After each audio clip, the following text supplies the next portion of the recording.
Oh wow, it's big.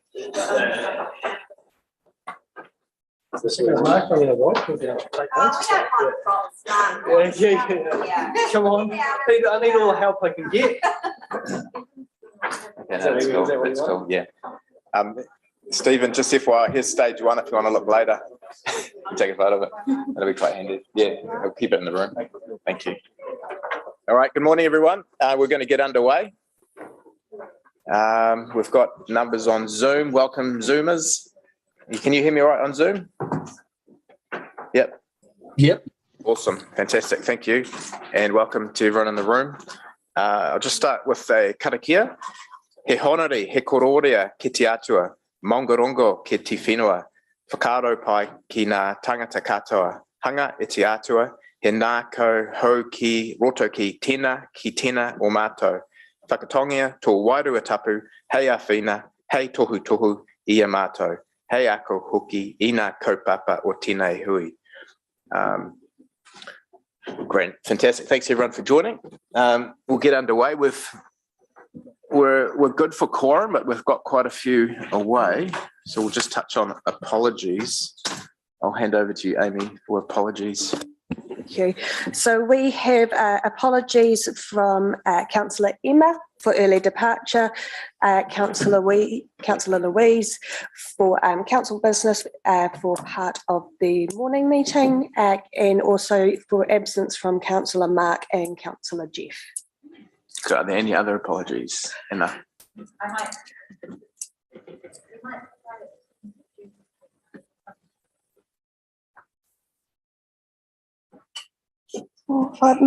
Yep. If we have a quorum issue, we might have a discussion. We might have to tag team if it's right. Yep, fantastic. Thank you. Okay, I'll move the apologies be accepted. Seconded, Councillor Sarah. Thank you. Any against? None. Carried. Confirmation of agenda as you see it. If we have, we've got an external Jess from Waka Kotahi coming. I may just swap things around so she doesn't have to wait. But otherwise, as per, moved. Seconded, Councillor Sarah. Any against? Carried unanimously. Any conflicts of interest? Yeah, just signal that on item 9, I'll not participate because there's reference to plan change 9 and plan change 15. Noted. No problem, thank you. All right, we're going to go to public forum.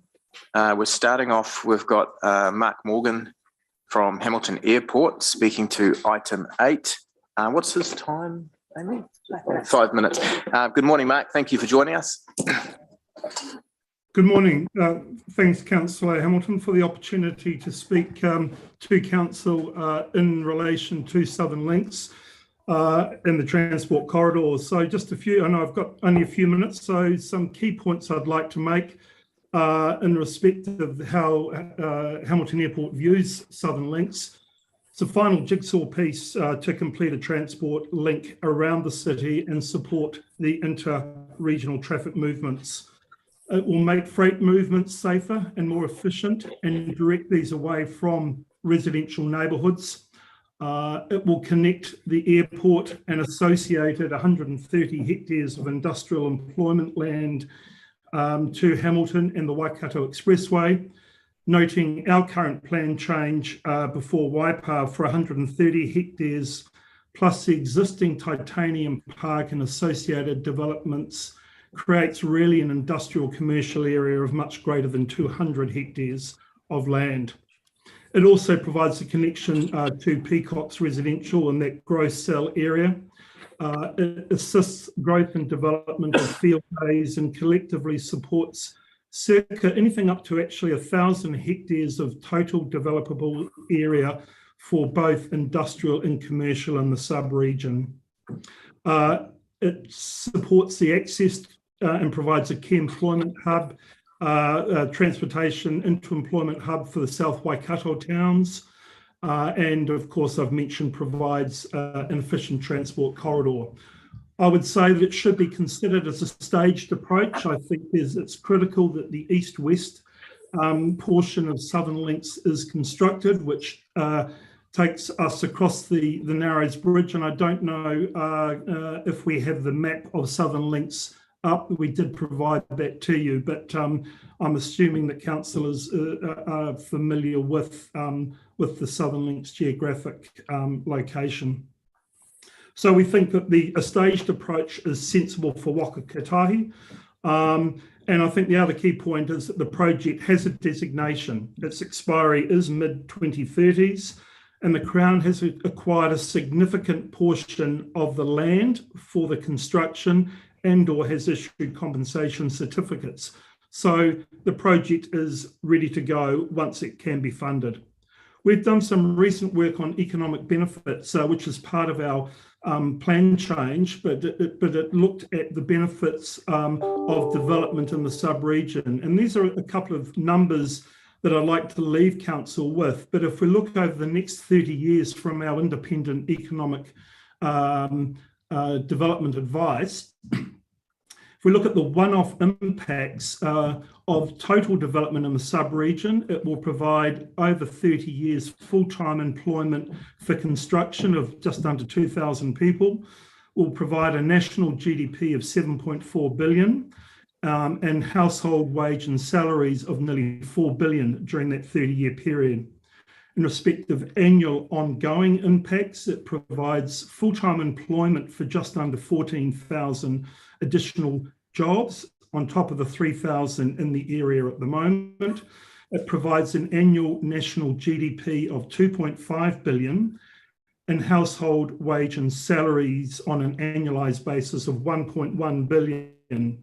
So whilst, the critical importance of opening up this entire sub-region as a result of having Southern Links would be critical. Without it, we will be constrained or delayed in realising those economic benefits, and there is already congestion and safety risks associated with an incomplete network. Those are my initial comments. Thanks, Chair. Thanks, Mark. We've just gone over time, but I'll just see if there's any quick questions for you. I've just got one quickly. The delays, well, potential delays based on the original start time, is that a risk that it constrains employer growth or development for you and the airport company? Not initially. Our plan change, Waka Kotahi has supported the current transportation network to assist development for a significant part of our development. So not initial constraints, but I think it will constrain wider development outside of the airport-owned land. Okay, thank you. All right. Oh, Councillor Sarah. Thank you, Mark. I'm just interested in terms of employees getting to the airport. Are you aware of the rapid transit route which is being investigated, which would run straight through Peacock to the airport and provide a public transport link? Councillor, yes, I am, and I think I also understand some of the current thinking from Waka Kotahi with the form and function review might be some kind of initial two-lane road network that allows for multimodal access, whether that be PT, cycling, walking, other modes of future transportation. So I think all of us recognise the need to accommodate and certainly our plan change recognises the need to connect Peacock's residential and our employment hub with transportation other than road transportation. Yep. Thank you. Great. Thank you, Mark. Thanks for joining us this morning. Okay. Andrew's got one quick question if you're still there. Yeah. Thank you, Chair Ryan. So you mentioned $11 billion of investment coming into the Waikato during the 30 years of the construction and $3.6 billion generated annually ongoing from that. What is the government's investment in construction that leads to that return? Look, I'm not sure of recent numbers, but there's been indications that the full Southern Links construction is somewhere between $1 and $1.5 billion. But I can't speak any narrower than that. So I think the return, though, the multiplier, even on that basis, is a very sound business case. Thank you. Great, thank you. Just in terms of public forum, have we got Don here? I can't see him. Was he zooming? Or Peter from the Frankton Residents Group? No. Are we allowed to jump back to public forum? All right. We might go to, do I need to move that, or we might go to my chair's, no, we'll go to item 5, confirmation of previous minutes, just while some of those other guests arrive. I'll move. Thanks, Councillor Ewan, seconded Councillor Andrew. Are there any against? Carried unanimously, thank you. We'll go to my chair's report. Item 6, page 1. Look, I think it's pretty straightforward. Just to, I guess, just with some of the narrative around the community around development constraint, I think it's important to note that whilst that's a reality, council's actually going to it transparently and sharing the data with the community through the traffic light assessment we undertook through the MDRS. That actually gave us a pretty good understanding of the level and constraints of our infrastructure. And I dare say that many other councils around New Zealand will be facing similar constraints. They just may not be aware of it. And also later on this agenda, when we rubber stamp or approve finally the HUG strategy, it actually speaks to the need to have a focused intensification around the CBD stage 1 and to appropriate greenfield development that supports. So I think we're actually getting a good alignment across all the portfolios, infrastructure related and proximity to amenity and those sorts of things. So I'll leave it there if there's any questions. Councillor Andrew. Thank you, Chair Ryan. Just one question which the staff might be able to assist on answering related to the Chair's report, and that's the traffic light system. So if somebody's got a new project and they want to find out whether it's possible to link in while we're going through this traffic light system, who in council should they talk to? Like, just what's that communication process so that they can get a quick answer?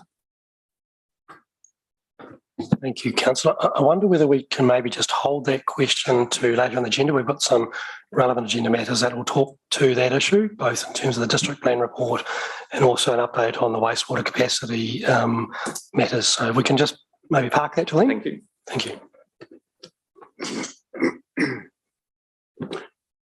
Excuse me. If there's no other questions, I'll move it. Seconded Councillor Sarah, thank you. I'm not going to speak to it. Does anyone have any debate? Okay, it's been moved. Those in favour, which go show of hands. Carried unanimously. Thank you. Just for Mayor Paula? No. Can we, sorry, that was my bad. Absolutely. Yeah. That's fine. Just for partial. Thank you. Or lateness. Okay, we'll go to item 7, General Manager's report. Thank you, Chair. Look, I'll take the report as read, but I'll just highlight a couple of points that may lead to questions.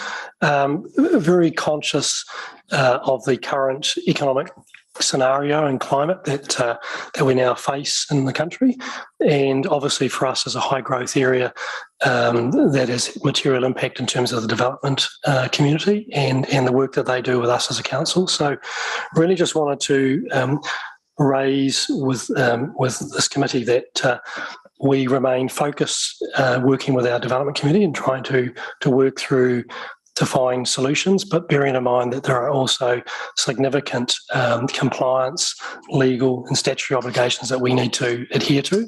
So you may find that the developers are seeking solutions and may come to you if they are seeking your support or advocacy. If that occurs, please just come back to us, either myself, Chris Allen, or the relevant unit manager. We are certainly very focused on trying to find solutions, but there may be situations where we're unable to accommodate all the requests of the development community, and this is just really around managing risk and our focus on ensuring that the end community is delivered a good outcome in perpetuity, which is our obligation as council. Secondly, just to also touch on my report, the importance of partnerships. We've touched on this on my last report. We're doing a lot of work with Future-Proof around implementation focus, particularly as we head into the next long-term plan. And so again, working with particularly our neighbouring councils and also with both the government and whoever may be the future government to really talk about opportunities for co-investment, aligned investment and partnership. And so we have meetings with Waikato Waipa Regional Council. We have a meeting next week with the Regional Council to have that dialogue. But also, as I say, through those other partners, now is the time that we're really putting in the effort to ensure that there are opportunities for us to align or to invest together as we develop our LTPs, as other partners are doing their work. This is the time to get that alignment. So I'll just, through the chair, leave it and take any questions. Thanks, Blair. Not seeing any questions. Oh, yes, Councillor Sarah. Thank you, Chair. Blair, I just have a couple of questions, one around Future-Proof. What's the latest update around the implementation manager? Are they... That it was, I think it's about to be publicly announced. So, but they have appointed a person. So, I should wait for that announcement, but it has been confirmed. Okay, excellent. Thank you. And do you feel that the amount of resourcing for that manager, in terms of the amount of time they allocate per week to work on this, is sufficient? Yes, I do. And the implementation committee will hear more about how the Future-Proof partners will also be supporting the implementation manager in a different manner to ensure that resourcing is there.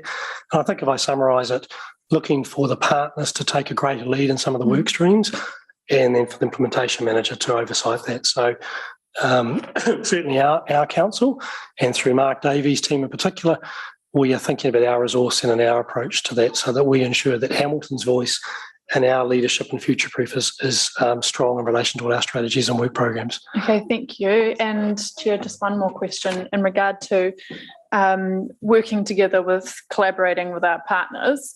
An example is particularly around transport, linking the level of service increases with frequency of buses and then our infrastructure investment. Do you envisage we could have, well before the LTP, a in principle agreement where line by line we have particular routes and projects that we align with the regional council as priorities for funding? Look, I think I'm not sure necessarily we'll have that granularity, but certainly I'd like to explore that, and we have that meeting next week to start that conversation, Councillor Sarah, with the Regional Council. I think the concept that you describe is absolutely right, where we can align our intentions and our growth patterns and our future investment with the Regional Council's plans for regional passenger transport services, particularly in the city, and then we can do that with great clarity ahead of the LTP. That would be the optimum. So I also note we have the new public transport subcommittee, which is later on the agenda today, which is also another forum to ensure that public transport services and land use and our intentions through Future-Proof are all aligned. So there are a lot of opportunities for us to do that work, but absolutely we need to make sure that on the ground our investment intentions in the city, particularly over the next 10 years, and particularly with the likes of our Plan Change 12 and our changes in land use and our future intention around passenger transport, the Regional Council is well aware of our thinking and are aligned with that. Yeah. Thank you. Thanks, Councillor Anna. But I just noticed the I guess, focus on the bigger picture economic issues. And I guess I know you do a lot of work to making submissions to central government. Do we also engage with the Reserve Bank around some of these issues to push back or at least, I guess, in terms of the well-being of our city, just, I guess, advocate around the engineering of a recession?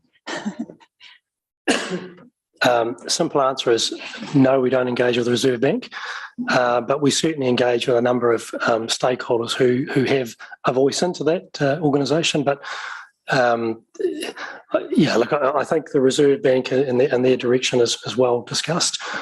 What we are doing is with our various government partners talking about the short, medium and long-term outcomes and how we can try and achieve the best outcomes for Hamilton. So I guess, Councillor Anna, the Reserve Bank will make the decisions they will make. Our role as councillors, how do we make decisions and how do we support our community? And in particular, how do we support, in this instance, our development community with solutions that don't compromise our own critical risks and our own critical outcomes as well. It's a delicate situation, and I think that I would just say my team are seeing on a daily basis a significant high number of inquiries and I guess requests to be flexible or bend the rules to an extent, and I think we can accommodate those within reason, but there are also there are consequences if we don't keep in mind a balance between risk and outcomes. Cool. And just a similar question, I guess, to Sarah around our work with partners, particularly in the housing space.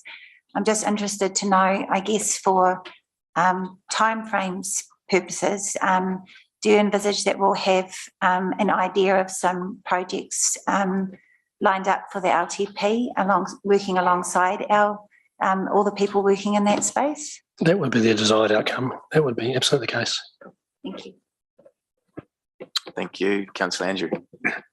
Ryan, with the economic slowdown, particularly in the building and construction industry, I'm hoping this will ease pressure on staff who've been having had it hard for quite some time.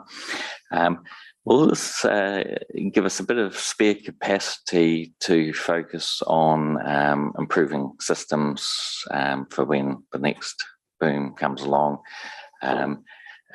partly through future fit, so we might get stuck into that earlier and generally have a focus on using staff time rather than redundancies to help get us prepared for next time? So the simple answer is yes, if there is an opportunity, if we have capacity or time, then absolutely we would use that to focus on enhancements, improvements. What I would say is, and Corey and Grant are in the audience today, we are constantly looking at our systems and processes and looking at opportunities to improve. So I want to assure councillors we aren't idle in that space, but certainly for the last few years, the teams have operated at and beyond capacity. And even though we have achieved all our KPI measures, it has been at significant impact on the staff. So, certainly the levels of work are now coming back into what I would consider as more manageable for the teams, which does allow us a chance to think and focus on the future. And just final comment, future fit, I would see that improvements to the overall council consenting process are one of the key outcomes that we would like to look at as part of the projects. Very good, and I think there's a lot of support from elected members to help with any program that you come up with.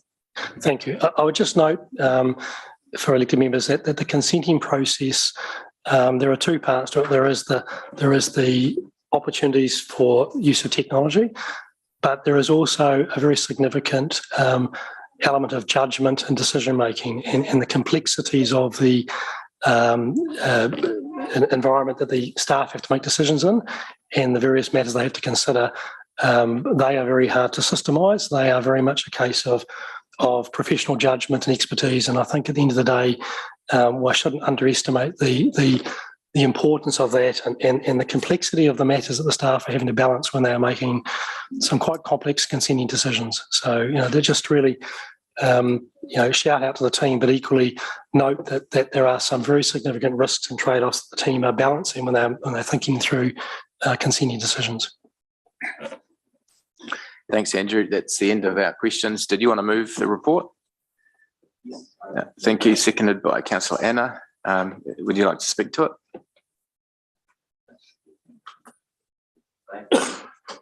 Great. Doesn't appear to be anything else, so we'll go to the vote. Those in favour, just show of hands. Fantastic. Thank you, Councillor Sarah over there. The motion is carried unanimously. Fantastic. What we might do is actually go to our guest now, because I don't want to keep you guys waiting anymore. You've been waiting patiently. You had a baby and now you haven't. So I'll welcome, perhaps we'll come up here, I guess. Oh, Chris, are you introducing them? Just before you do, Chris, just acknowledge former Deputy Mayor of Waikato District and now CEO of the RHI, Regional Housing Initiative. Axel's in the audience, and of course CEO of Te Waka, Fiona Carrick. Welcome. We always love guests. All right, over to you, Chris. Morena. We're talking to the Strategic Issue Report, page 27, the section on Southern Links, and in a moment I'll invite Waka Kotahi up to give a presentation on the work they've been doing. I just thought it would be useful prior to that, just a quick orientation, particularly for elected members that haven't been on this journey over a number of years. And I thought the easiest thing was just to put up this map here and explain some of the colours on that map. So look, Southern Links is the colloquial name for a network of transport corridors, which in recent times we're more referencing Southern Links in relation to the state highway components. In the beginning, the Southern Links included the Peacocks arterials as well. That's what I mean by a network of transport corridors. So the origins of the state highway component of Southern Links here go way back to the 1960s, as I think Mark from the airport alluded to earlier on today. In 2007, we formed a partnership with Waka Kotahi and Hamilton City Council to actually designate these networks. So designation is a planning tool to protect the corridors from development for the building of a transport corridor sometime in the future. So we successfully did that in 2014 with a lapse period of 20 years. And that tied into, once again, what Mark said today. The designation will go to the mid-2030s. If you at that point in time, if you want to roll it over, you really need to demonstrate you've made some substantive progress on those corridors. So just to explain the map there and the colours, it was a very complex designation. We had two clients, a partnership between Hamilton City Council and Waka Kotahi, but we went across three jurisdictions as well. So we designated in the Hamilton City Council jurisdiction, the Waikato District jurisdiction, and the Waipā jurisdiction. So the colours there are indicating those jurisdictions. So if you look at the yellow ones there, you'll see right at the top there is our Peacocks Bridge, our new bridge across the river. So everything in yellow is in our Hamilton City Council boundaries, and that's the corridors that we designated in 2014. So the orange is in the Waikato District Council. So that's the part of the state highway network that was designated, that was in the Waikato District Council jurisdiction, and the rest in the light purple is everything in the Waipā District Council jurisdiction. And you can see on the top left there, it touches our intersection at Kahikatea Drive, Greenwood Street is where Southern Links takes off. So hopefully everyone's orientated on that. And this is in the slide deck that Waka Kotahi are going to talk to.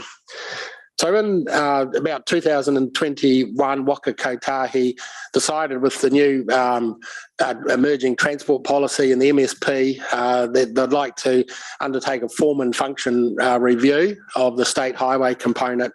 So at that time, Council in the previous administration decided to form a working party of councillors to work with Waka Kotahi to go on this journey on the form and function review. So underneath the elected member working party, we've had a really good relationship with Jessica and the team in terms of steering groups and working groups. There's a lot of modelling and technical work has gone into this. A really important part of council's resolution back then was to work with external parties. We decided early on at elected members that it would be prudent to wait until we had gathered our evidence and our thoughts before we brought in the external parties to fulfil that part of the council resolution. And that point of time is about now, actually. So that might be one thing through Chair Ryan we need to talk about is the external party engagement. Right, so I just wanted to give that background, and I just wanted to invite Waka Kotahi up to give their presentation. If Amy could go back to the beginning of their presentation. So what we've got David Spears, who's the regional director of partnerships across Waikato Bay of Plenty, and Jessica Andrews, the regional manager systems design. So I'll vacate and put the right people there. Right. Yeah.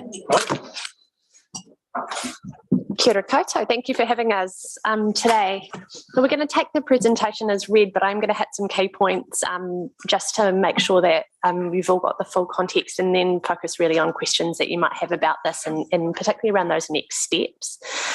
Chris has already done a very comprehensive job of the background, so I'm not really going to go back through that, except to acknowledge effectively this was designed to go, well, we know the world has changed, particularly since Hamilton Southern Links as a package was first developed, and how do we respond to those changes and allow ourselves to the project to keep moving forward, and what does it need to do that? The review has kind of three key findings, none of which will come as an enormous surprise to you, but it's worth touching on. So finding one of three on there, and sorry, I've got, for me, slide 7. There we go. Yep, that one there, thank you. So what that's really saying is that the land use will, if the land use changes from what has been presumed, then the form and the function of Hamilton Southern Links will need to respond.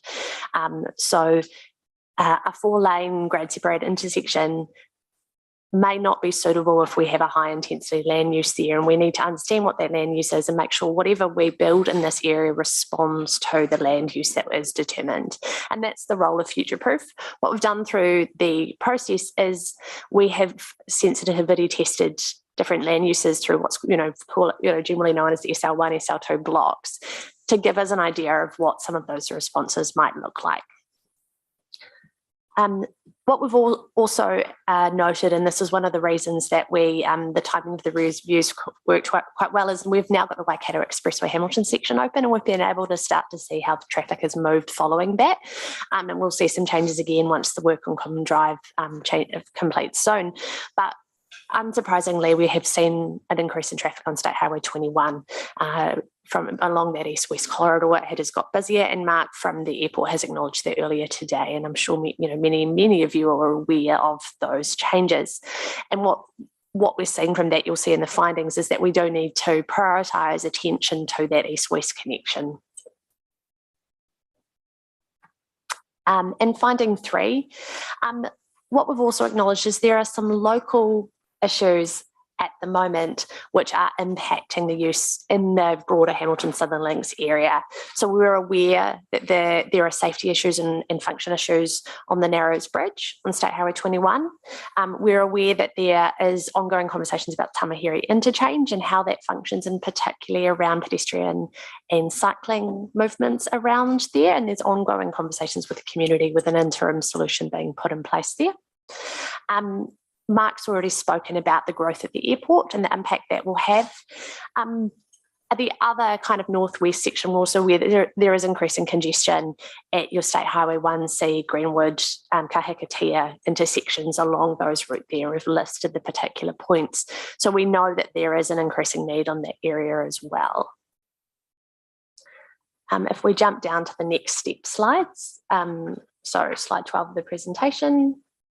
Great, thank you. So we haven't quite completed the work yet, partly because part of that is these conversations with yourselves and some of the other external parties, but we are also completing the sensitivity test work on looking at what different growth options on SL1 and SL2 would mean, and just making sure we've got the modelling quite, showing what we expect with the right inputs in it. So there's a little bit of work happening as well as a lot of conversations to happen. But what we're proposing, and you'll see that we've marked these very much as indicative because this is part of the conversation we want to have, is what we see some next steps coming out of this might be. So next slide. Thank you. A key part of this is what I've already touched on around the growth and use in the east-west connection along State Highway 21. So we've recognised that there is a priority piece of work that needs to happen there, needs to happen ahead of the full Hamilton Southern Links package.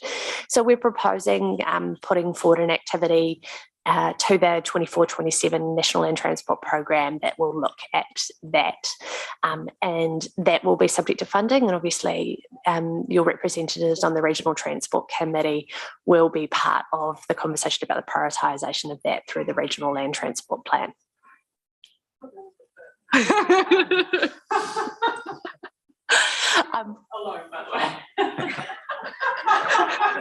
Just left a baby out there.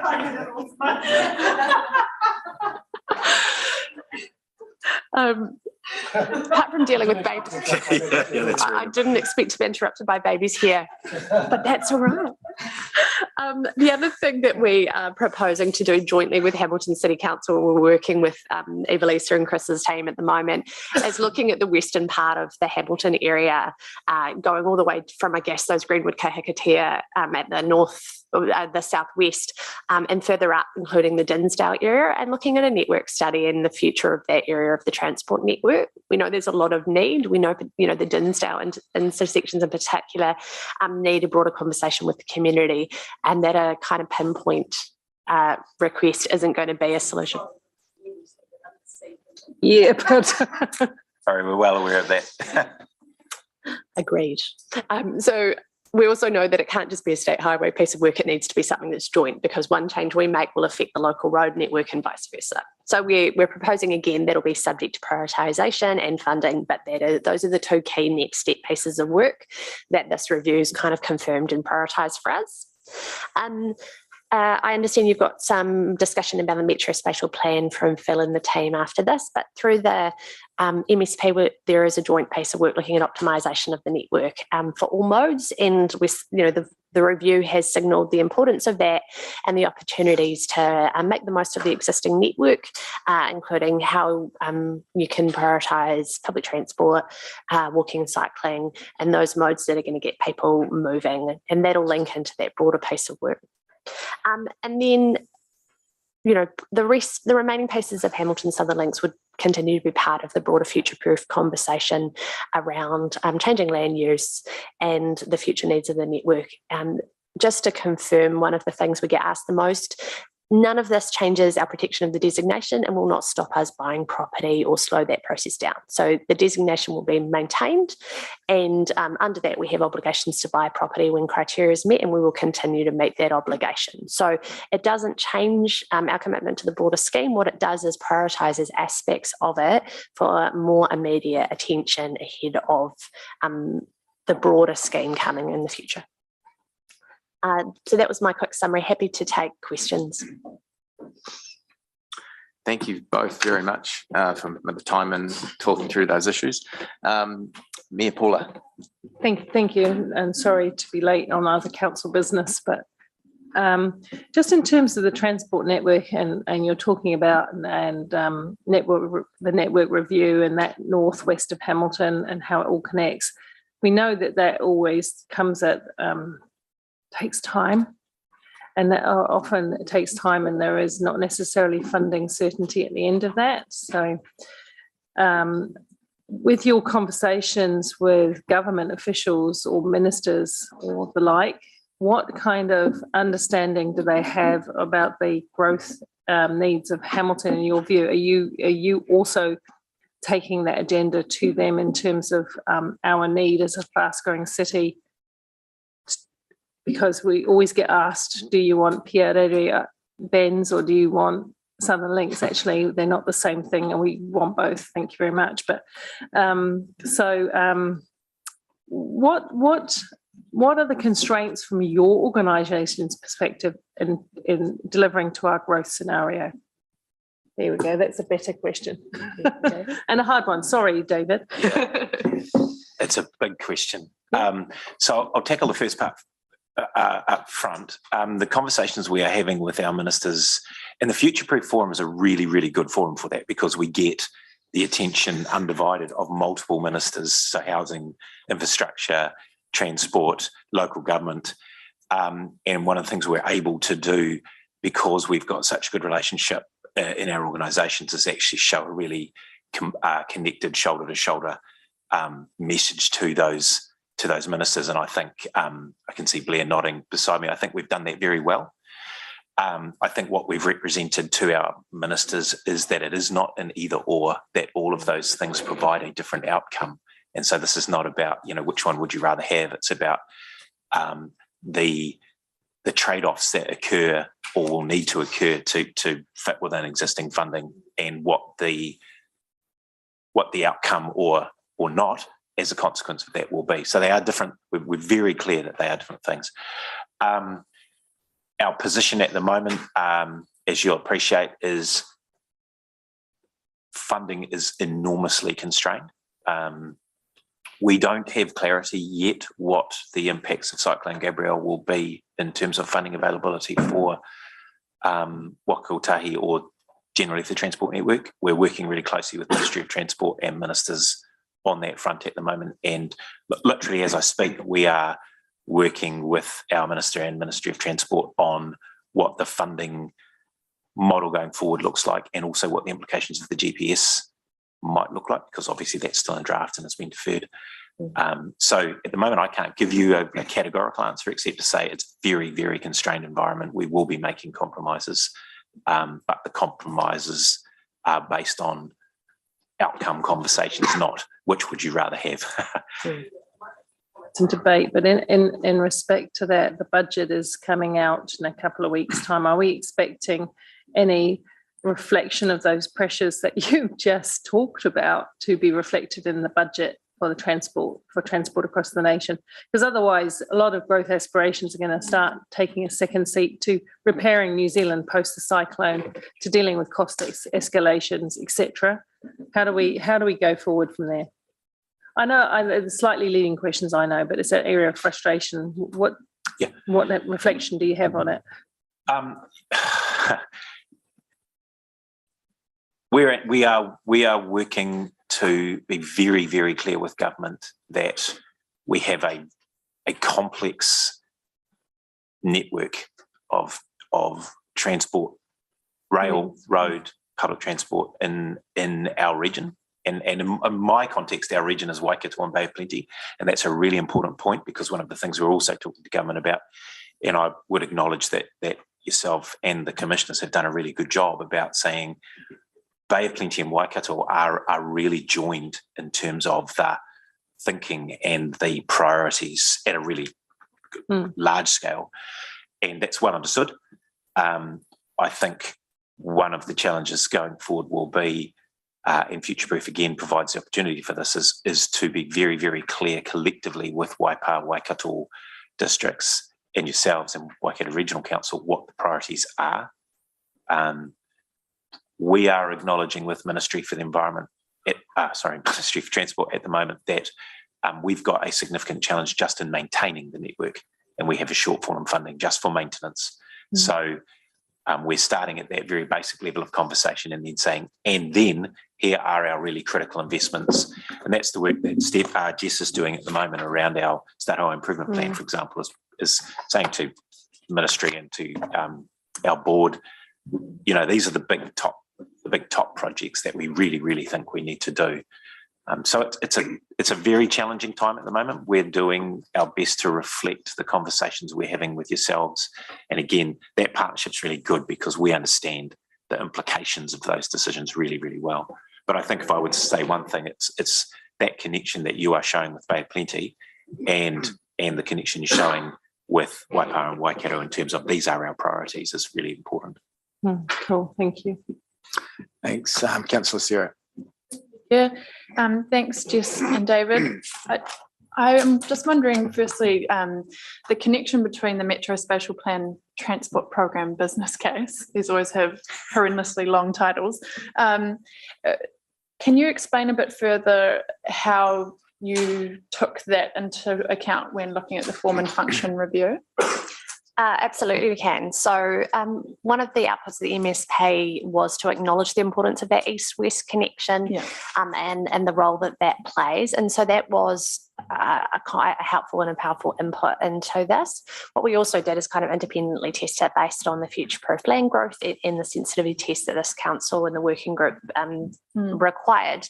But it provided an input. We were also able to look at the future direction set on that, the role of rapid transit into the future and how would that affect both the land use and the transport needs of this area. So they're really closely aligned, and that's been having that overarching umbrella direction set through the Metro Spatial Plan has been really helpful. Okay, thank you. And just on that, in terms of the rapid transit I understand that there's kind of a dotted line that goes straight through the middle of Peacock to the airport. Yeah. And that is a rough, I guess, indication of where, you might have a rapid transit line, which could also provide for freight. So what role did that play, that potential route play in the work that you looked at?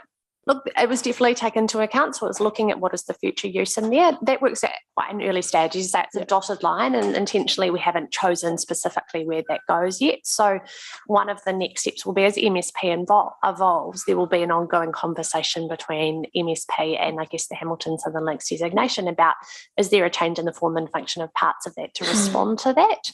I don't think it doesn't fundamentally change things, but what it does is look at that multimodal, how do we evolve into the future? And I think they align really well, and we can continue to work them together. So do you think it might influence I guess, how you design eventually when you look at the western part, but may influence the form and function, but also the timing of it? Yeah, I think it would influence both of those, yeah. Yeah. Okay, thank you. I have a couple more questions. In terms of the designation, so essentially once you've bought, because it has a time frame, and I understand mid-2030s, but if you've bought the land already, then does that kind of secure that for a longer term? If, say, with the western part, we decide we're going to stage that for a later stage, we're not rushed once we've bought the land, is that correct? Or yeah, well, so we hold the land, and that obviously so when it expires in 2036, obviously we'll need to either not or renew that. So presumably renew that, and we'll need to make an application to do that through the standard RMA processes. Is it what it will be then? But owning the land means the effects that are identified through that will be significantly less because there aren't so many landowners. So it'll ease that process, and it certainly secures and makes that much more straightforward, and I think would be a big factor in decision making on rolling that over for a further period. Yeah, so that would significantly reduce any risk around that process. It would, yeah. Okay. It would also reduce the risk around, if we do need to alter it into the future to change aspects of it, which is quite normal when you've been holding a designation for a long time, that you need to update parts of it. By owning the land, again, it makes that a lot easier because we're able to show that there won't be huge impacts on individual landowners directly next to it. Yeah. Okay, thank you. And one question around, again, acknowledging right now the priority is at East-West Link, but to what extent will, when you do eventually look at other links that might ease traffic, freight traffic on State Highway 3, what work are you doing to ensure that contemporaneously we're working on other improvements to make State Highway 3 better for walking, cycling and public transport in an appropriate corridor given the amount of housing?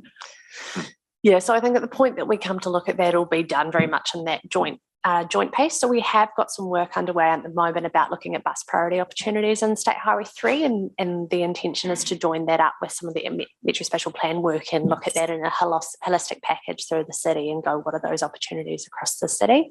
But yeah, any work on State Highway 3, we've always got some shorter term safety work, and particularly identifying some of those high risk intersections. Anything beyond that would be looking across all modes and would take the lens of the emissions reduction plan and the obligations there, as well as looking at things like safety and freight. Okay, thank you. And final question, will we see the form and function review? Is there a report or? There will be a final report that is presented, and yes, that'll come back to this, both to the working group, so that's been come to the council, but also presented back to this council. Okay, thank you. Thanks, Sarah. Councillor Andrew. Thank you, Chair Ryan. The slide on indicative post-review activities starts off saying propose subject to funding in the long-term plan, a business case. So are you asking the council to provide funding for your business case in our long-term plan? No, so that is subject to funding in the National Land Transport Plan, right. Because it's on a state highway that would normally be funded 100% through the National Land Transport Fund. Very good. And can we fund all the southern links by simply cutting half the orange cones in the country? Yeah, you probably have to direct that one elsewhere. Okay. Thank you. We'll redirect it to Chris Allen. Thanks. A couple of questions for me on that same sort of paragraph. Jess and David, you talk about the subject to funding in the NLTP. Is that a risk that you may not even get funding?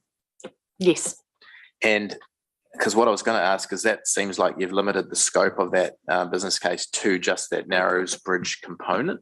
Is there opportunity to expand it into? It's the full east-west connection. So okay. I'm intentionally calling it east-west because it'll look not just at State Highway 21, but obviously we've got a designated corridor next to it. We're looking at how do we make that corridor safe and effective for all modes, and what is the best solution. So it's definitely not just Narrows Bridge, but we are aware there's a particular priority at Narrows Bridge, but as much it's everywhere between kind of that State Highway 3 and State Highway 1. Okay, so there's two, help me out, there's two elements. This is the political constraints, and then there's the advocacy at the bottom end going through the matrix of an assessment, which you guys will then determine as priorities. So in terms of our advocacy, is that best through the Future Proof Regional Committee that you talked about? Short answer is yes. The Future Proof Committee gives us a really good platform because we have, as I say, because we have multiple ministers coming to that, they are presented with quite comprehensive reports. I know they read them because I quite often get questions before the meetings from them, and we get a chance to, as I say, show that joined up approach. So I think the Future Proof Committee is a really, really powerful committee. I know that Mayor Paula, for example, has been very active in speaking directly to ministers, and I encourage you to keep doing that because you know, as long as it's constructive, and it is, it shows, and it's consistent with what we're talking about in the Future Proof, it shows, you know, that at a political level, you're all joined up. So, yeah, I think keep talking to our minister. And then obviously we've got the Regional Transport Committee, which as we start to work through the Regional Transport Plan is a really important forum. And again, Hamilton City is well represented on that, as are all the councils. And that, I think, Councillor Ryan's that's a really important forum for you to engage in terms of making sure that that prioritisation process is done well and gives full cognizance of the outcomes of those decisions, that it's not just a bidding war, but actually that we end up with a really good, well-considered outcome. Thanks, David. And assuming you could speak freely, I would have suggested Southern Links could have been developed 10 years ago because of the, you know, and then realistically at this pace, are we looking at, as things lie currently, another 10 to 15 years before full construction? Or so we're sort of... As things lie currently, that would be our plan. So one more question, and I'm not trying to be too political, but if we wanted to advance cycling and walking, wouldn't taking all that freight and logistic off these arterial roads help that scenario in the local context? That's part of interesting. That's part of the conversation we're having both here and in Tauranga is the growth of freight, particularly between Hamilton and Tauranga, with the port in Tauranga growing at the rate it's growing, with Ruakura, with the pull from New Plymouth up State Highway 3 through Hamilton. What do we do with freight is a really important question, and I won't throw this to Jess, but it's certainly something that's in the mix of that conversation. Absolutely. And it's part of the reason you see a big dotted line through the middle of Peacocks, for example, is does that present an opportunity to create a pathway that doesn't have freight or that does have freight and frees up things. But that's a evolving conversation, but it's certainly very much front of mind in Hamilton and Tauranga because it's a big component of our transport challenge. Final observation, your last NLTP, you were able to go and advocate for further funding from the government, so you're obviously quite skilled at your job. Do you think that's on the cards this time? Yes, is the short answer. There will almost certainly be a quantum of funding that sits outside the NLTP. And that, again, is part of the reason why I strongly advocate for really good relationships between your governance and central government. Thank you. I'll go to Councillor Louise and then back to Councillor Meapor. Thank you. I was wondering if you could describe how you took climate emissions into account. Yeah, absolutely. So all of this took into account the emissions reduction plan and the obligations under that. So both through the modelling and the work that was done, we kind of took that lens of how, when we talk about the world has changed and that triggered this review in the first place, a big part of that was we're in a climate crisis and we're looking at emissions reduction. So how does something that was developed kind of back in 2004 respond? What I would note is this still does sit at quite a high strategic level. So we haven't gone into the details of exactly what would the form look like to deliver on a BKT reduction. What we've done is gone, you would need to evolve the form and the function of this to respond and provide more mode options. And also the integration with the Metro Spatial Plan becomes a really, really crucial part of that, because what you'll look at is if you're going to provide that rapid transit line that Councillor Sarah's talked about, then that becomes part of the picture of how you then adapt the function of this. Thank you. Meapor, final question. Yep, very quick ones. Comment about the RTC, a question about the RTC. We've got that, and you said we've got future proof, and you acknowledge both of those play a role. Just in respect of best practice for metros like ourselves, because we've only got 2 seats on RTC, and we fought for 2, we only had 1. So we've got 2, and you were talking about bidding wars. Is there any other mechanisms that that you feel outside of those structures that we can bring a metro voice to the table? Because it is, I don't want to speak for rural provincial New Zealand, their issues are quite different, although we connect with freight, I get that much. But in terms of what happens within the bounds of the city, we are only 2 voices on a big committee. 2 very good voices, by the way. But Yes, I'd acknowledge you are 2 very good voices on that committee. It's an unfortunate term of phrase that I use there. I don't think the RTC becomes a bidding war, and certainly the last process I think was reasonably well considered.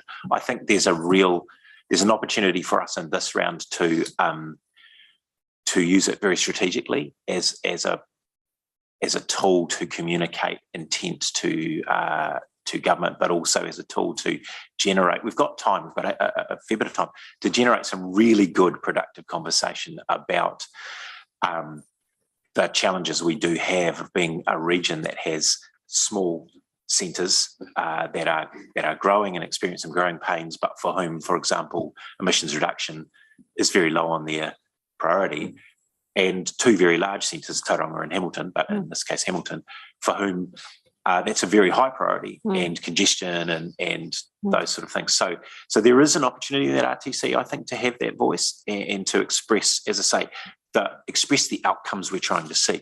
There's a really good opportunity through the Metro Spatial Plan, through Future Proof and through the Regional Transport Plan to have the conversation with Waipara and Waikato about where Hamilton and those two provinces join. So your critical Cambridge into Hamilton, what do we do there? We've now got Matamata-Piako district in Future Proof. Morrinsville through to Hamilton becomes a really good conversation. So we are having those conversations as well. I think outside of that, you have got good connections already to those ministers, and I think I'd just encourage you to continue doing that. Yeah, segues to my next question, because I think you've answered that question well. Thank you. Just didn't mean to cut you off. But segueing to my next question, it's given that this report has a reasonable, a reasonable section on the airport development and the industrial and business benefits that's going to bring. Do you think it's time for us to take another joined up visit to Wellington off the back of that? I mean, Blair, you may have a view on this, but that's all coming to a head quite quickly, that change of the airport to that business zone. Do we need to get down to Wellington holding hands again? I think the issues and challenges and opportunities at the airport are really well understood. Mark has done a really good job with his team of advocating for, but also ensuring that we collectively have a really good understanding of what their challenges are, but also the opportunity that it presents for us to have a good partnership with them. And I personally, I think that's well understood right up to a ministerial level. So I don't think that there's an opportunity missing there at the moment. Okay, thank you. Thank you. If I can just make a couple of comments, Mayor Paula. So I think firstly, you've heard the importance of working in a boundaryless way. And this is really where Future Proof for us is key. And I think for us, the fact that it is an urban growth partnership, it is a really powerful vehicle for us to talk about integrated strategic land use planning and the associated elements to that, which include strategic transport, which includes strategic three waters. But I'd also note that, and obviously we have Regional Housing Initiative with Axel and Te Waka in the audience with Fiona. They both joined Future Proof. So Future Proof brings a really integrated perspective to what we're trying to do here and looking beyond Hamilton. So I quite agree with what David and Jessica have said. The many layers of Future Proof at all levels, we need to be lined up at all staff levels, executive and at governance. And I think that voice is powerful. But Paula, to your point, are there opportunities to go to Wellington directly? Yes, there are. And I think if we were to do that, we would model a similar visit to what we did in the past, possibly the three councils going together with the united voice and talking about an integrated story that links back to Future Proof, but particularly saying these are the things that we're doing and these are the opportunities we'd like to explore with you. So everything I think for us needs to be highly aligned to Future Proof, and Mark will shortly talk about the Future Proof strategy and the various elements. There are a number of pieces that are currently being progressed under the Implementation Advisor's direction, a number of work streams. Together, they make the case for the likes of this topic here, Southern Links. Yeah. Thank you. It's an action point to look for that combined visit because we've got two new mayors and myself as well, so that might be a timely message. Yeah, 100%. Thank you. Appreciate that. Thanks, Jess and David. I think that brings us to the end of the questions. So thank you for your time and look forward to continuing this form and function review with you and continue to friendly hassle you in a friendly manner. Absolutely. Thank you for having us again. It's always Thank you very much. Yeah, we'll just, Amy's just going to put up on the board, we've still got a few items on this strategic issues, but just the recommendations as they sit. So you've got the existing recommendations as per your papers, but just an additional one, C at the end. So the working group's already been meeting, I suppose, for the last 12 months with Southern Links, but it just, I guess, formalises that Sarah and myself would look to bring on externals and who they might be. It's just a delegation. So happy to ask any questions about that. But yeah, thank you. Councillor Sarah will second. Fantastic, thank you. So we'll just park that for now. We'll go back to What's next on our list, please? Strategic land use planning, and so I'll just invite Mark Davey to just come forward and briefly talk to that and take any questions on that topic. So that is sections 8 through to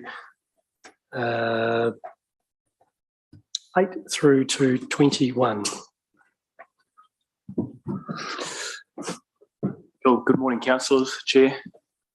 I'll take the content here as read. Effectively, it provides an update and overview of where things are tracking in the context of future-proof, the upcoming future development strategy, how the housing business assessment informs that. Sorry, just I've lost some members.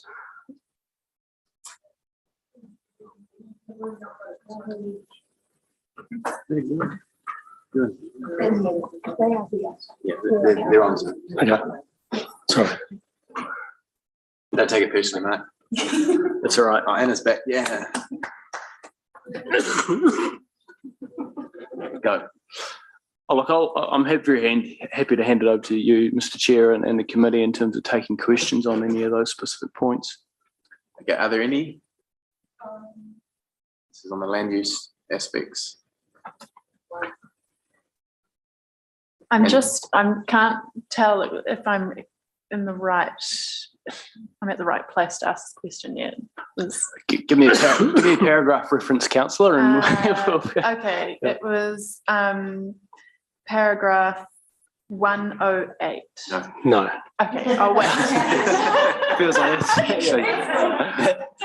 I do have one though, actually. While you're formulating one there, Sarah, is just on 18 or 17, 18 around the airport, now submission to the airport plan change. Can you give us a bit of an update there in terms of where it's sitting? Yeah, absolutely. So hearings have adjourned. So the Waipa hearings panel will now be working through releasing a decision. So that process can take several months to come through. HCC put in a submission. We've discussed this at previous meetings, but our submission was very supportive of the airport plan change and enabling additional business growth, industrial growth around the airport. Our predominant concerns were regarding the nature of industrial employment activities that surround the airport. So our position was that really this is a highly valuable strategic node for the sub-region. It's recognised in the Metro Spatial Plan. It offers a very sort of scarce resource, if you like. And so we wanted to make sure that the planning controls that govern what activities can occur there reflect its strategic advantage. And so that's really what we're pushing for. And not sort of be cannibalised by smaller retail and that sort of stuff. Yeah, so there are a few I guess, aspects that. What one is, as you point out, Mr. Chair, the cannibalisation or the accommodation of full retail activities there. We felt that the allocation for retail within that precinct was too great. Relative to the amount of employment that would be generated. We also had some issues regarding what's called ancillary retail. So that's when you have an industrial activity and then that industrial activity can have a component of retail alongside it. So we were concerned about the impact that has on some of the major sub-regional centres and vitality of those. Particularly in light of Peacock, Plan Change 5 just recently going through, that's got 8 odd different neighbourhood centres within it with one major centre. So, and given the airport plan change and locality is right on HCC's boundary, it's got a huge amount in common with the activities that happen within HCC's jurisdiction. No, thank you. Are there any other land use questions relating up to that point? Otherwise, we'll move on to the next section. Thanks, Mark. And I do note that later on the agenda, Mark will give an update on further land use matters in the PX section. So.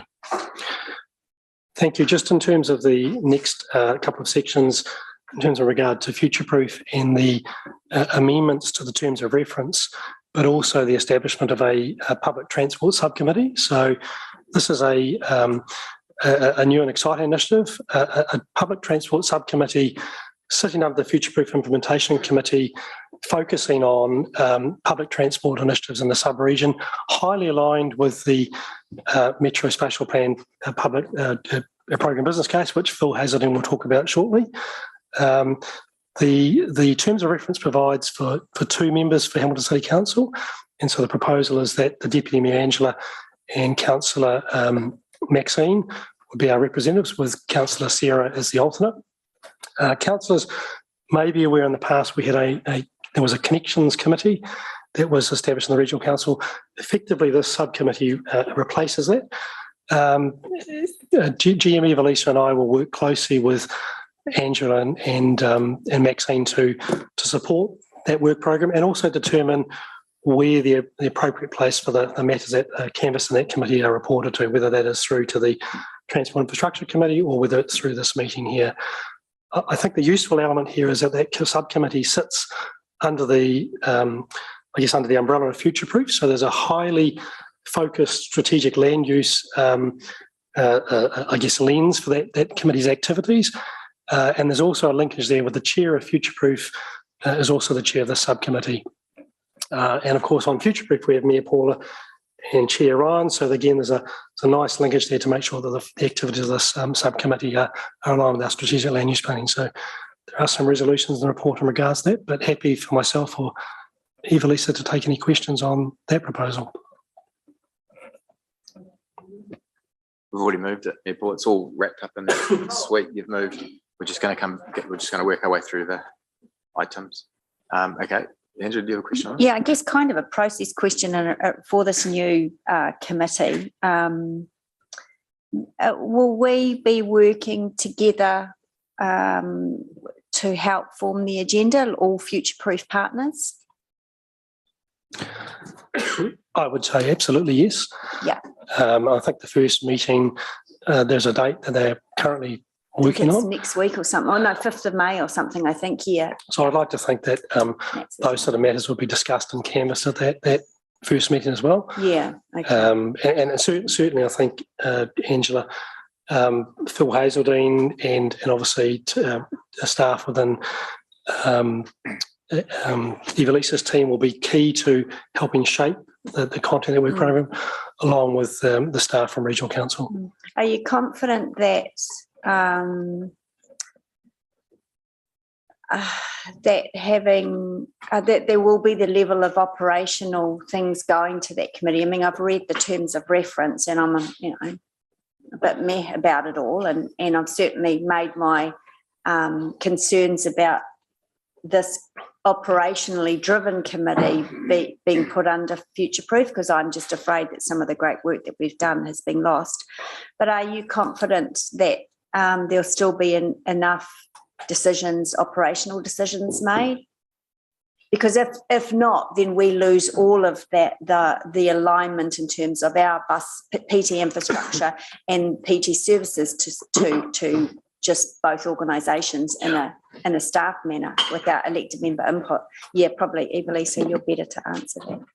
Through the chair, that's something that Mark Tamura and I have been working closely on and have and working through those concerns that you have raised. Yeah. And we believe it's really important that the operational information is still canvassed through the Future Proof Transport Subcommittee, but then actually still lands within our appropriate council committees, but that is actually still shared and it doesn't get caught up in the long-term strategic conversation. So it is something that we are working on. Because it's a new committee, I think it's a good opportunity that we can actually shape it to what best suits us. Believe you me, I will be. And I think having that, because it is strongly linked to the Regional Transport Committee as well, and the documents like the Regional Land Transport Plan and the Regional Public Transport Plan all align through it. So that shaping that you've described that you'll do will be really important. And just one last question. I mean, are you confident that us having 2 votes around the table is enough weight, given we are the metro city in the region. I know we had to push for that because initially we were 1 vote, and I talked to the Mayor's office and we requested that wasn't good enough. So you think it's okay? I think it will be okay. Remembering with the regional council membership, they are part of the Hamilton City ward or the Hamilton ward. So I think those are the opportunities to also, once that meeting is in place and the decisions are made, that could be reviewed through the chair of the committee if it's not working. Yeah, okay, great. I think, Councillor, I'm confident. I mean, I've spent a bit of time working with the team on this terms of reference as well. And I think, you've got a high alignment with the future-proof itself. So I think that given we've got that focus on the sub-region here and the focus around the metro area in particular, the partners who are there have been across those conversations for some time. So I have a lot of confidence, but I think as Evelisa said, let's just keep talking it through. Let's keep talking it openly and with the committee members and with the chair and make sure it works for us. Thanks, Councillor Sarah. In regard to the subcommittee, there was the business improvement review and the idea of, say, having staff co-located or, went up a whole series of different options of a scale. Will this committee provide some further recommendations in that regard, or I'm just interested in getting an update at some point around progress on the implementing those recommendations we've already had? The public transport business improvement review that was completed by regional council, and I went through this council for endorsement through the infrastructure and operations committee, and so that has formed part of forming reasoning behind the future-proof public transport subcommittee. But yes, it's really important that those actions are actually followed through, and Mark Tamura and I from regional council continually talk about that as to how we can implement the quick wins to better support the public transport services for both Hamilton and the region, and that particularly around the recommendations that were from that committee. So they were far reaching, but it's around how we stage those and what is best in alignment with the Metro Spatial Plan work, to make sure that we are delivering to those as well as Access Hamilton. Cool. Thank you. Cool. Next item. Thank you, Blair. So I'm going to invite, this is on strategic infrastructure matters, particularly around water. So I think Jackie and Chris are going to come forward to speak to the first item, and Mark Davey may also have a cameo role, noting there are further information in the PX agenda on this matter. To be followed then by... This is paragraph 34? Correct. On? To 65.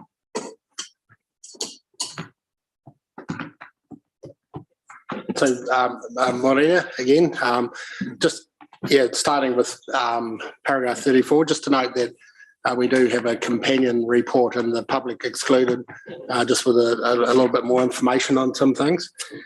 But I generally want to take the report as read. Probably just some overview statements, though. I guess it's not news to councillors to know that our three water networks find it quite challenging to keep up with growth. We, over time, we've had really good investment into those networks to keep up with growth, and we have them into the future. But just getting that timing right is always quite challenging for us as infrastructure people. When and where the growth is going to happen is always the challenging part, and how quickly it goes. So we've got some really good things, the HUGs, Plan Change 12. We're trying to give some more definition about where and when, which is all helpful, but it's quite challenging to deal with intensification with systems that were designed in a different era. I think we're moving into a bit of a new way of working with our development community in terms of growth and capacity and where it's challenging and where it's not so challenging. We're working in parallel with Plan Change 12 to have some better procedures in place by the end of the year to allow that engagement with developers. But in the meantime, we've had a few issues pop up, and that's the reason for the report, just to lay it out there in those paragraphs 34 through to about 65. So unless Jackie had anything else to say in opening, I think we're just happy to answer any questions. Yeah, Paula. Oh, Councillor Andrew. Thanks, Chair Ryan. Is this the chance to answer my earlier question from the Chair's report about if a developer has got some possible project now and they're wanting a bit of feedback to see if the connection's possible or not, who should they talk to in the council while you're working on this triaging and practice note? Kia ora koutou, kia ora, Councillor Andrew. So the information that we've released to the public through our communications team does ask people to come through our customer service desk, and the reason for that is so we can make sure we're capturing all of the queries that come and respond to those appropriately. But in reality, we're getting requests coming through various channels across the organisation, including the Planning Guidance Unit, Development Engineering, GMs, elected members. So we're doing our best to try and field what's happening at the moment. But part of the Connections policy review process includes a whole work stream aimed at improving the customer experience. So it's very clear what the workflow process is once they make a query, and how that tracks through council. But for now, our request is that it comes through the customer service desk so that it can be funneled and tracked. But we know in reality it will come through, different doors depending on different relationships that individuals have with members of staff and elected members. But that's our preference. Thank you. Mayor Paula. Thank you. I'm just trying to figure out how to. I wrote scribbles all over my notes yesterday, even over my iPad, and trying to figure it into a question. But because it's such a complex field. But I guess the report on the one hand says we have been investing successfully to upgrade water and wastewater. We know that now there are some pinch points on that to our ability to allow growth to happen, whether it's business or in intensified development and so on. What do we know what the costs are required to kind of let those constraints go? I just think it's really important for the general public to understand huge quantums of money. And so what if we were to be in a situation where we weren't turning businesses, weren't declining business applications, we weren't putting a hold on development, what amount of investment would be required is possibly my question. Should I start? We're just debating who will lead off on that one, be a tag team. So a lot of those investments in the past, the costs are known. A lot of the investments in the immediate future are known through our LTP. So we have a number of the investments are programmed. We're working on them. We're getting to a point in time where we're moving from one phase to another phase, which is getting close to delivery. So those costs are known through the LTP. We do have some interventions that were unfunded in our last LTP and are sort of popping up now as probably been a priority that maybe should have been funded and not unfunded. We talk a bit more about that in the public excluded section about some of those interventions, so we could probably talk about them in that paper. There's one or two in particular that I wouldn't mind that engagement with councillors on. But we certainly have the dollars. We've done a lot of work. We've been doing a lot of work also with the transition to the Three Waters reform and the program that we would like to see the new entity pick up from us and move into the future, like the the invitation when we've been working with the DIA is to give them an unconstrained program of our needs, and they certainly got that. Yeah, so we do have a good idea of all of the dollars. A lot of it's in the public arena already. Yeah, I guess the investment programs that we've put forward are based on addressing issues that we know exist right now. So things like overflows, where we need additional water storage, where we need to improve our stormwater treatment, for example. But one of the reasons for our approach to Plan Change 12 and trying to moderate where intensification occurs is the cost of providing for infrastructure to service increased densities and demands everywhere across the city is completely unaffordable. So we need to try and prioritise where we invest in our infrastructure to support the land use that we want to see happen in our city. Matt's just going to hold up stage one while you talk. So that in part is the reason for the approach to Plan Change 12 and the review of the connections approval process to ensure that we can manage demand where we don't have the infrastructure capacity to address it at the time of a connection application. And there will be parts of the city where it might not be a priority for council to develop or and therefore invest. Yeah, I get that, and I know what some of the public feel about that, depending where they sit on whether they're lucky enough to be in an area that can be enabled or not, isn't it? But just in respect to that, the unfunded portion, it's correct to say, for example, we've said this before, but Bear's saying that it's correct. We have got quite a big, hefty amount of infrastructure to come in at year 11 of the long-term, in other words, year 1 of the next long-term plan, if we're able to to deliver all the growth aspirations for the city, right? Yes, probably a continuation of the current LTP, year 1, 2, 3, and landing in 4. So a lot of them, the investments are programmed. I think Southern Wastewater Plant, no, they're not. Southern Wastewater Plant is an emerging issue, but also associated with that is investments in Puketi as we're looking more strategically at growth. So some of those are bigger numbers and probably newer numbers. There are a number of projects that were put forward at the last for the last LTP, including the Southern Plant, and some other, I guess, lower cost interventions that would definitely help address some of the existing issues that weren't funded.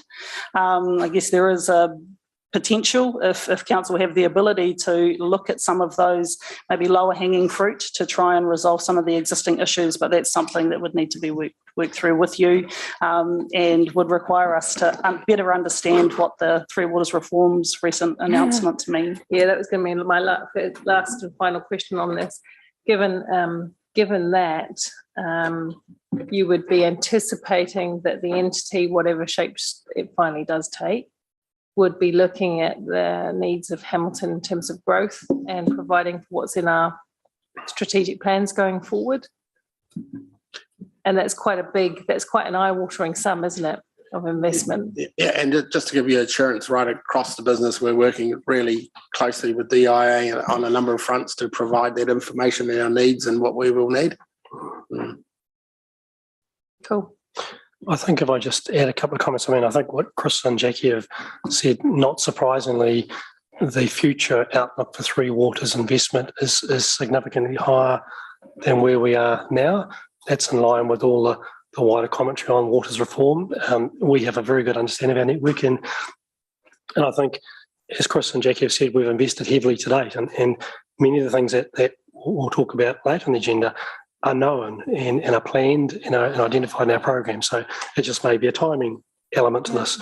The other thing I'd also just note... I'm interested in that at some stage, and maybe not today, and wouldn't do it off the fly, but I'm interested in how much funding we have committed to the end of the year. Because you said, Chris, a lot of this is funded, and the mitigation type of work is funded, for want of a better word. The full noise, however, is still sitting further out.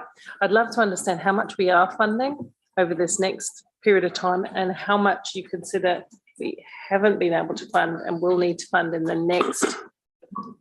next iteration of the long-term plan, notwithstanding that a water entity might be managing that at that point? Because I think the numbers are reasonably significant.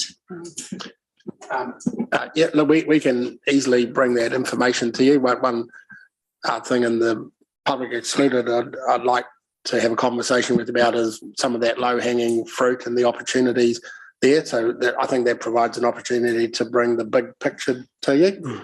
And that includes all the water efficiency stuff that Eva Lisa's team are doing through infrastructure, right? Because per capita, we're still quite high users of water. We're much higher than Auckland, aren't we? Yeah. I think that is a really important point to note, that it's not just about capital investment, it's about our operational investments as well. So a lot of what Eva Lisa does and her team is about resilience in the network and preserving capacity and condition of pipe. So they're all very interrelated. So off the topic, through you, Mr. Chair, if we could have an update at some stage on how the water efficiency measures are tracking. I'm not sure when I last saw that. Maybe I've missed something. But I'd like to understand, what we've been doing and what gains we're getting. And I know that Councillor Sarah has been a great advocate of things like grey water recycling and other things. I'm just wondering on that, whether that will come back through Angela's. Yeah, it would do. I'm just asking if you can put that as an action, please, Mr. Chair. That would be great. Thank you. Thanks. Let's give you an item.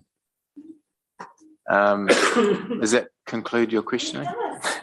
I was just going to make one final other comment, sorry, and just again picking up on me, Paula's comments. As a staff, we are eminently aware of the status of consents that are caught up in this current timeframe. So just want to give the committee again assurance that through Chris's team and my team, we're working very closely to look at all consents and to examine their status and examine how we can look at those on a case-by-case basis. So I don't want to send a signal that everything is stopped. We are working through and looking at solutions and mitigations to where possible, try and navigate this for those consent holders who may be impacted by this.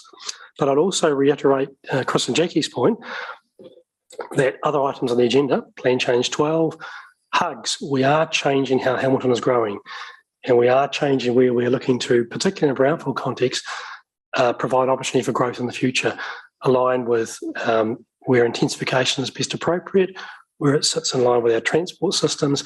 And so this is really part of that wider story around the future growth of Hamilton and how we can invest and invest affordably for the type of growth we want to see, particularly in a brownfield context.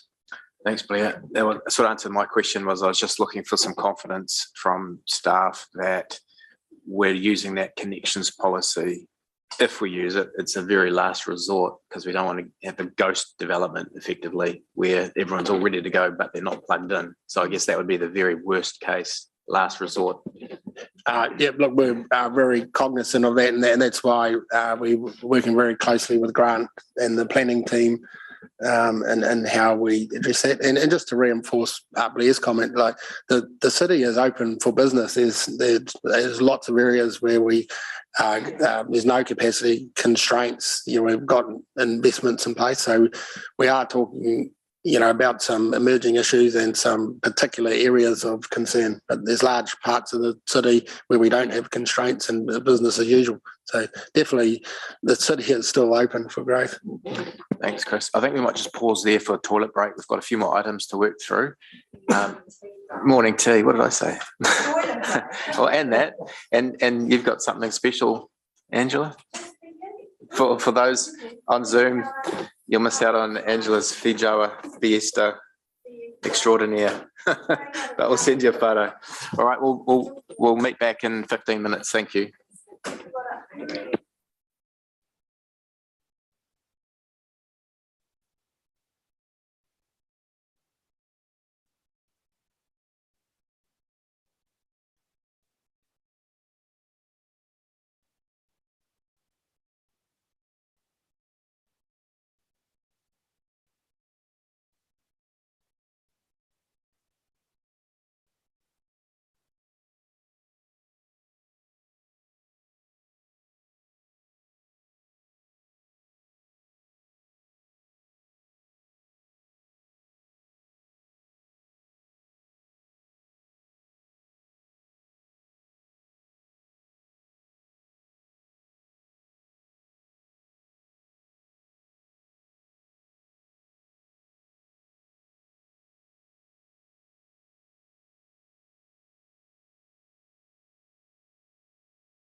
That song was out of Fast and Furious, which is symbolic of how I want to run this meeting. You caught me out. I'm going to invite Phil Hazarding forward, and we're just going to touch on the Metro Spatial Plan Transport Program business case update. Phil, can I give you a 200 word limit? No. So this counts as paragraph 87 on page 29.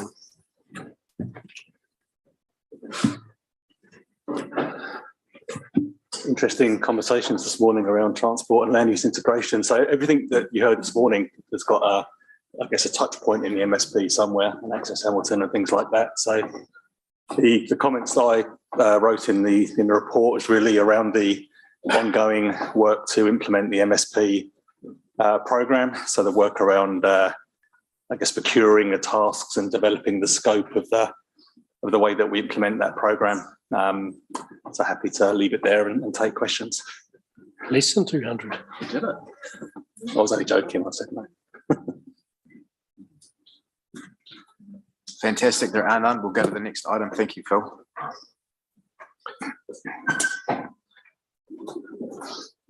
Thank you, Phil.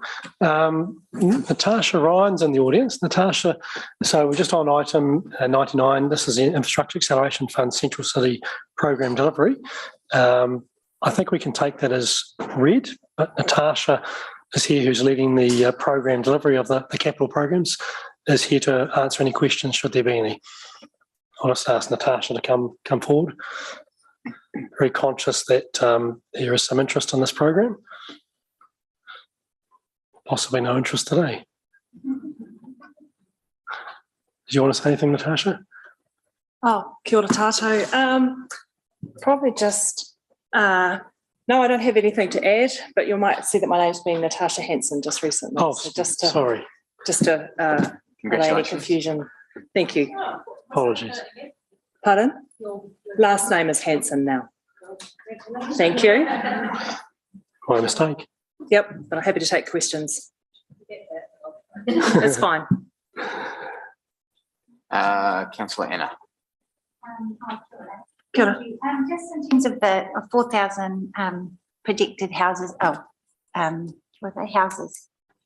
No, dwellings. Just curious as to the any progress in that space, what's happening, and particularly too around the Nightingale project, and if there is another potential place for that. Okay. Yeah. So just to clarify, there's two components to this. There's elements related to housing, and so Tilly's probably best placed to answer those questions. And my component is delivering on the infrastructure that council has committed within the funding agreement. So I'll let Tilly take that one.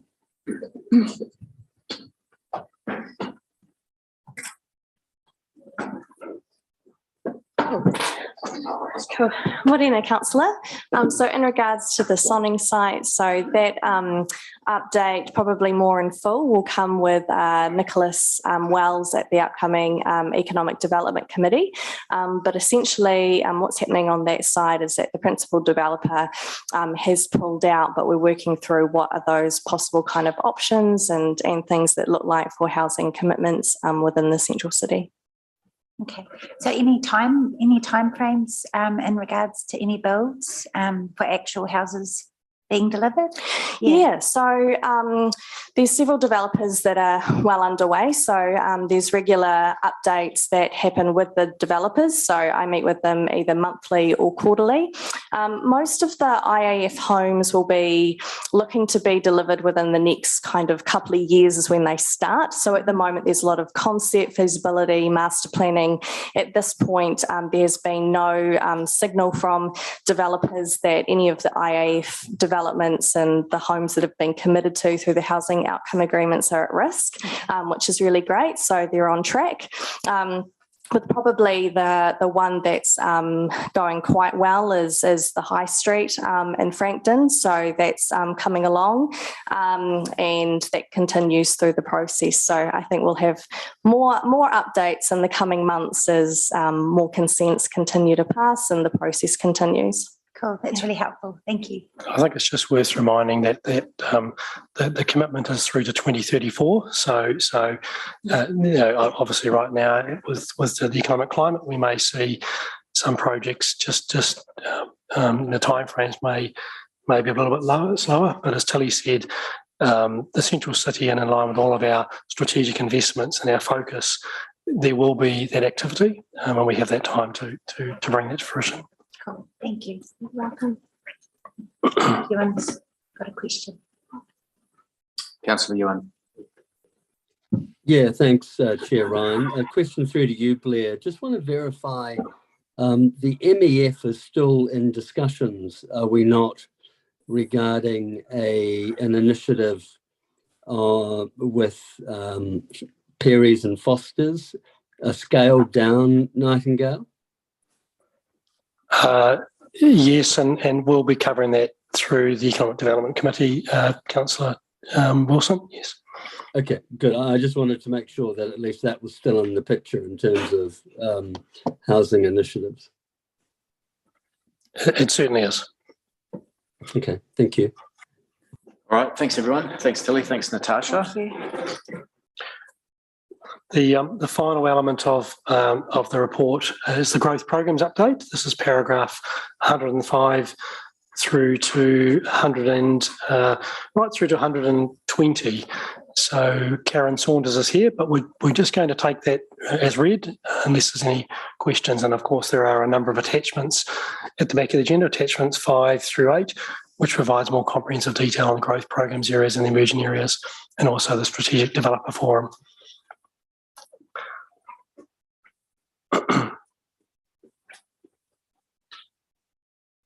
So, Councillor Sarah. I am the proud owner of 108. Okay.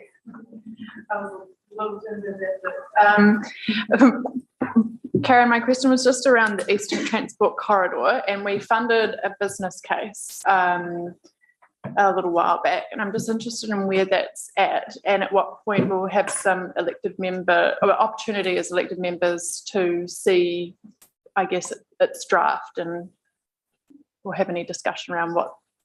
Yeah, great, thanks. That's a great question, and I have Lehigh can provide an update for that in the absence of Chris Allen being in the room. Lehigh. Kia ora, thanks for the question. So we are still working through the strategic case currently. So once that has sort of been confirmed in the next month or so, that will be another kind of, I guess, stage gate opportunity for us to engage with elected members. And just to note that the business case has been funded through Waka Kotahi. Okay, because I recall we reallocated some funding at some stage, which I thought went to yes, that. we did through the Shovel Ready program. Yes. Yeah. But we're now Waka Kotahi funding it instead. I think it's a mixture. Oh, sorry. Okay. Apologies. Okay, and Lehigh, just in terms of when you say the strategic case is what you said. So yes, is that the business case, or is that? So the business case is comprised of a number of different cases. Yeah. The strategic case being one, financial case, et cetera, et cetera. So where we're at currently is at the strategic case, which is sort of outlining it's the ETC's importance for Ruakura, for Hamilton, for the wider metro area as well. Yeah, and I understand that I think it's September that the full business case is expected to be presented for approval. All right? Yes. But you would expect there'd be like a touch point sometime soonish. Yeah. Okay. Sorry, as I say, once sort of staff have reviewed our strategic case within the next month, that could be a good touch point. So excellent. I'll Thank take you. it back to Thank Look, you. we'll note that, Councillor Sarah, and just through Lehigh, ensure you find that opportunity. Cool. Thanks. Councillor Kesh. Thank you. Just the Central City on your table, Karen. I was a little bit surprised to see it there. So if we were to have future conversations about Central City, and in particular Garden Place, and a future plan for that area, would that sit with you? That's a very good question, Councillor Kesh. I think there's discussions internally happening as to where that's best placed, because as you know, Garden Place is also a road, but it also has really strong community elements. So the purpose of the growth programs team is to really pull together the various different parts of and all the different projects and activities happening within the particular growth area, and to report on those through a joined up story. So who actually owns each initiative is, and in particular Garden Place, I think is yet to be determined. Okay, thank you. And I'm sorry, with Sarah's question, was she talking about the Eastern Transport Corridor? Because I missed the first part. Yes. She was. Oh yeah, cool. Thank you. That previous question of cash it's not to be decided. The cash sits squarely over all the activation and events in the CBD from that perspective, and it's the growth elements around growing new businesses and growing new housing that's set under this committee, but everything else is already in the terms of reference for cash to it's all community building stuff. It should all go under Cash's committee. Oh, great. Thank you for that, Mayor Paula. I was referring to internal staff and who owns that, but that's really clear. Thanks. Yeah, because I can understand Cash's confusion with some of the reporting here. Yeah. I think the Central City actually has an interest in all committees of council, depending on various lenses. And I think really to Karen and Tilly, their key role here is to weave together the various parts of the organisation, and also how we interact across the various committees on the various parts, and making sure we take a holistic approach to Central City. Holistic is integrated. Yes. And, Cash's committee sits across, I think, like tired furniture, colourful picnic tables, FIFA Matariki, all in Cash's portfolio, absolutely 100%, and that's where that should go. Apart from the traffic management, pardon? The street furniture is still you. Yeah, but it's still, in terms of activation, we just need to bring it together better. Otherwise, things will happen in one decision-making forum that Cash will not be aware of, and that should not happen. And I think Mayor Paula, we understand that, and that's exactly what Tilly and Karen are talking about, and when we work very closely across organisation to ensure that alignment. And the Central City is a bigger part than just Garden Place, so there's many elements to it. Well, possibly not in this instance, because otherwise Cash wouldn't have asked the question. So let's just tighten that up a wee bit, please, if we could. Noted. Thank you. Thank you. Are there any other questions relating to this agenda item or comments for you, Blair, on this paper? No, I think we've covered it well. Yeah. Thanks. Thank you. We'll go to the resolution on page 19. Staff recommendation that's been moved by Mayor Paula and seconded by Councillor Sarah. Now you see it on your screen, the additional clause just relating to externals for the Southern Links Working Group. I don't know if that just needs to add Southern Links form and function review of Southern Links, so it's a little bit more explicit. I think it needs to identify this as in relation to Southern Links. Yeah. Okay, are there any questions of the recommendation that's been moved by Mayor Paula, seconded by Councillor Sarah? Sorry. Where are you in there? Oh.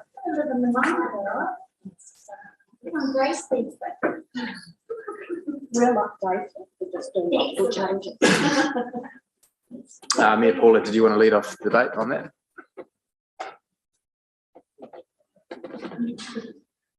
Debating. Sorry, yes. Thank you. No surprise.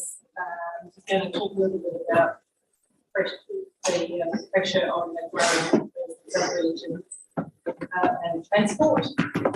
What I have done in the past. The pressure we're facing to grow the city is huge in terms of its requirements for transport and, of course, other infrastructure. We know that. I really am hoping there's an uplift in funding from the government through the budget or whatever means else towards transport, multimodal transport, in fact. David made a comment around bidding war, in which he then tried to retract from, which is fair enough. But I would describe it as there has been a competition between councils, competition in terms of modes, competition over freight and safety, competition about whose piece of the road gets done when. And we've really got to get past that, in my view, and start working at a strategic outcome, not this organisation, but from the government level down as well. Government policies need to integrate across the areas. The truth is we are often competing against other people for funding. We are. That's the plain truth. And if we're really going to build a robust, thriving city, and government, of course, wants us to do this, then we do need to have funding certainty through the streams of funding. And there has been across New Zealand a little bit of, not criticism of Waka Kotahi New Zealand Transport Agency as an agency, but a criticism of the funding mechanism and how it is, in fact, a kind of bidding war. So I'm just happy to go down to Wellington for another visit and make it quite clear with our growth partners, and make it quite clear how we can deliver benefits for New Zealand Inc., which we can if they help us deliver on our growth goals. That is affordable housing, that is connected communities. So on that one, 2 minutes is not enough with such a big report, so I'm just going to go a little bit further. Just wait. In terms of the water, I think, there's don't cringe staff, because I'm not going to drop you in it, but from a point of view it's massive costs. We all agree. We need to float some of those costs to the surface so people understand what we're facing going forward, because they are eye-watering. I can't remember the exact figure, but the Infrastructure Commission, when they talk about $30 billion of infrastructure required to bring New Zealand as a whole up, cities will have a reasonable big part in that.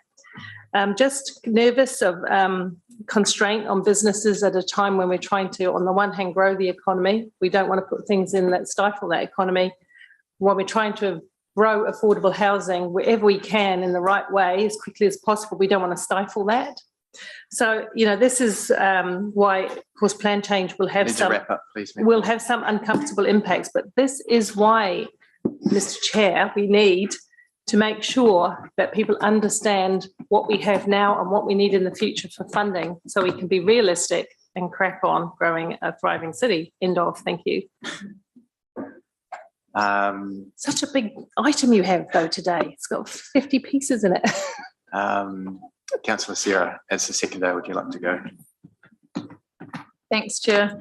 On the topic of transport, I think we need long-term certainty and investment so that we can actually plan, knowing that we've got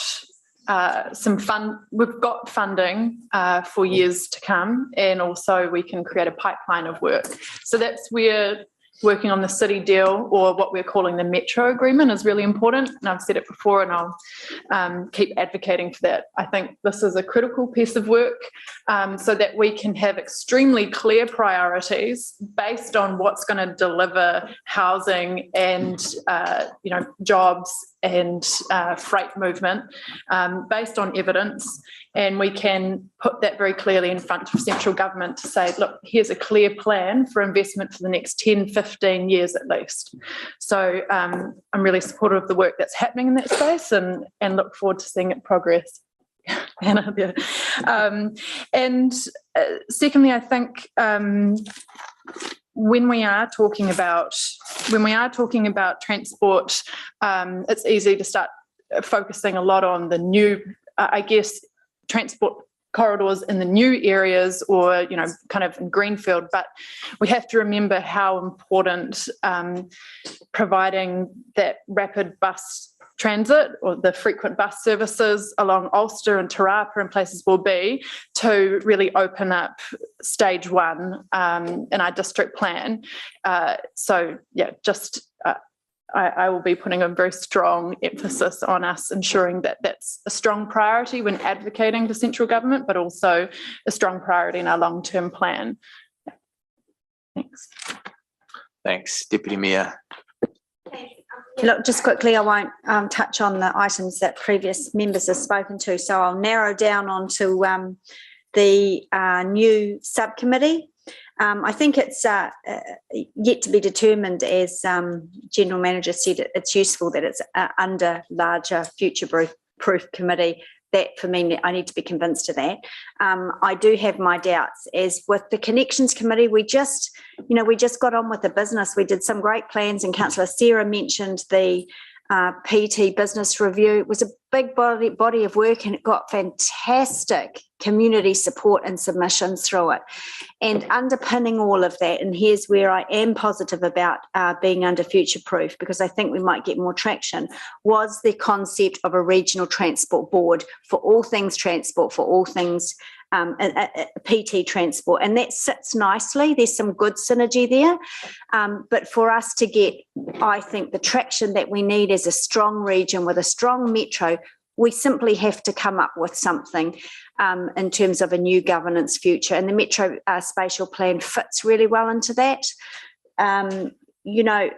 We hear it all the time, the extra funding for ATED and Get Wellington Moving, and we have such strong partnerships with Future Proof already. We have excellent mayoral and chair leadership in the region, so it is time to strike. So that's going to be, apart from the operational great things in PT for our city that I'll be focused on, I'm really going to be driving that point home, because the success for us for the future is in that. And we spent, with Councillor Sarah and myself on that committee last term, really pushing that, and staff are hugely supportive as well. So you all know now what I'm going to be talking about at those meetings.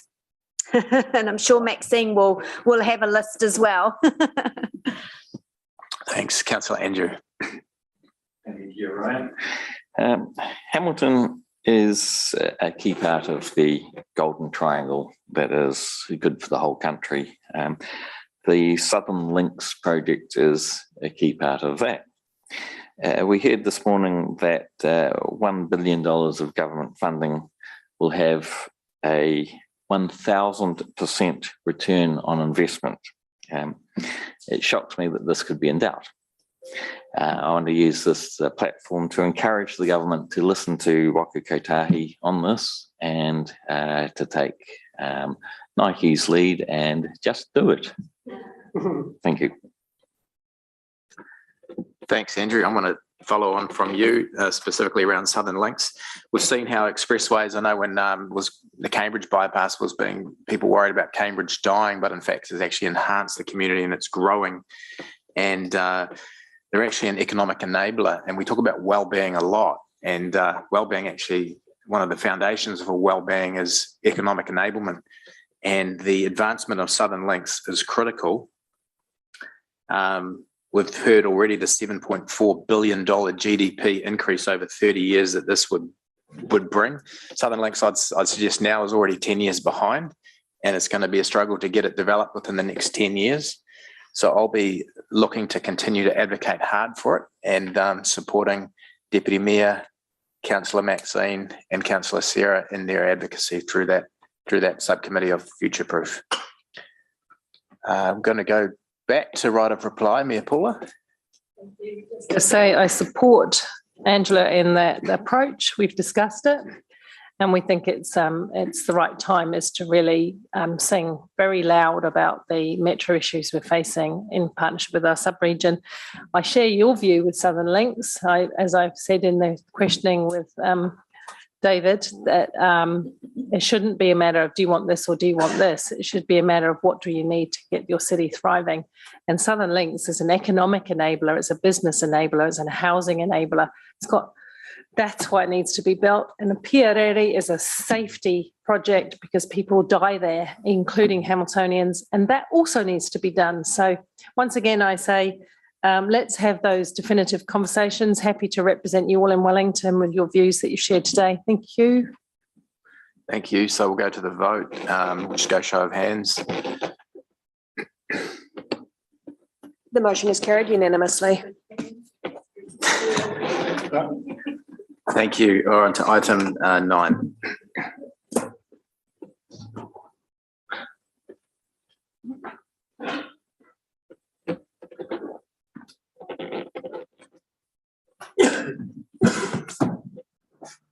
Good morning again, Mr. Chair, councillors. Hopefully you appreciate the brevity of this report, but certainly don't want to diminish the large amount of work that's going on sort of in behind this. So really what we've tried to do this time around is just provide updates on progress across these major plan changes, and would refer you back to the report from last committee that sort of gave you the background, particularly for those new councillors in terms of what's going on here.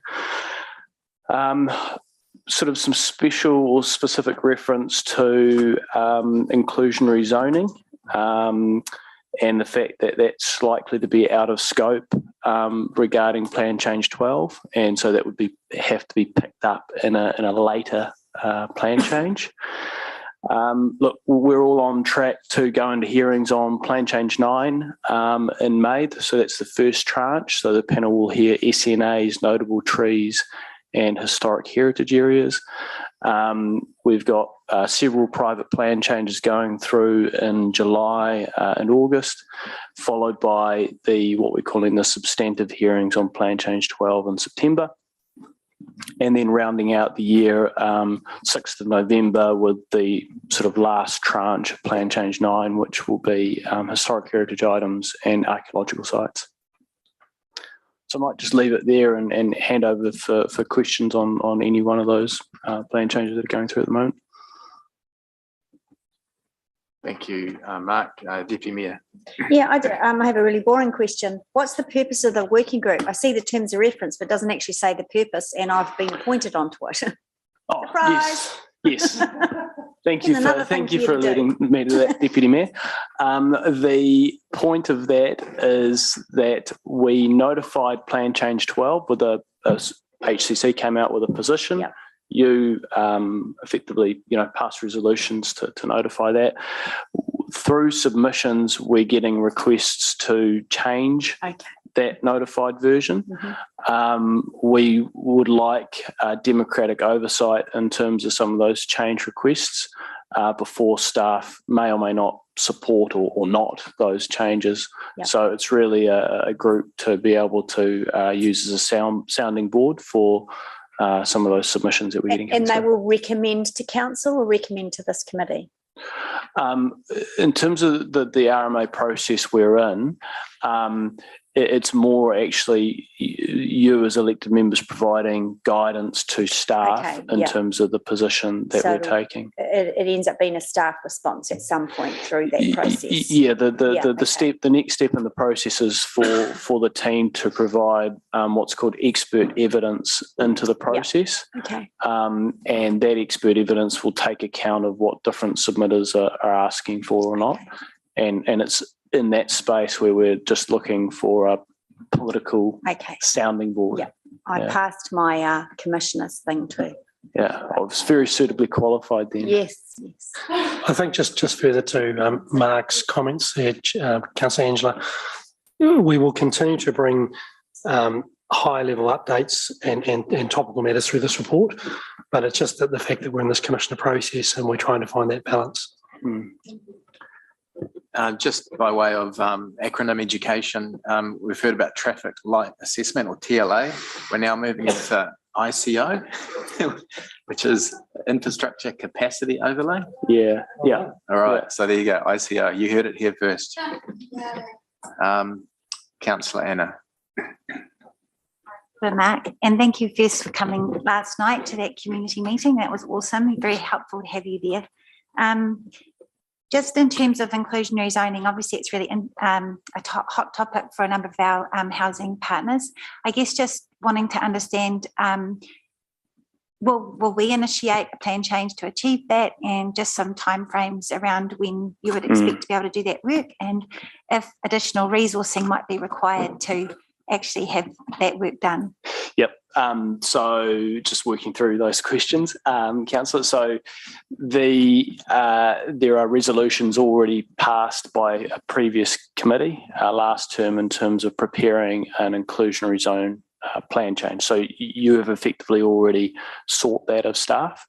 And as you pick up, it is now a resourcing issue in terms of priorities. So the priorities at the moment are Plan Change 12 and Plan Change 9, because we've got statutory responsibilities and timing to meet those. Later on this year, early next year, once we start to see the back of those, we can then allocate our resourcing towards inclusionary zoning. Okay, and there's no potential to increase resourcing and have that done at an earlier stage? I mean, I'd look to my GM for no. I mean, I think at the end of the day, we are, like all organisations, having to manage budgets with priorities, and as Marcus said, there's a range of demands on the team, and the work program is significant, and we are councillors, I think, trying to accommodate as many things as we can, but there are going to be timing consequences. So.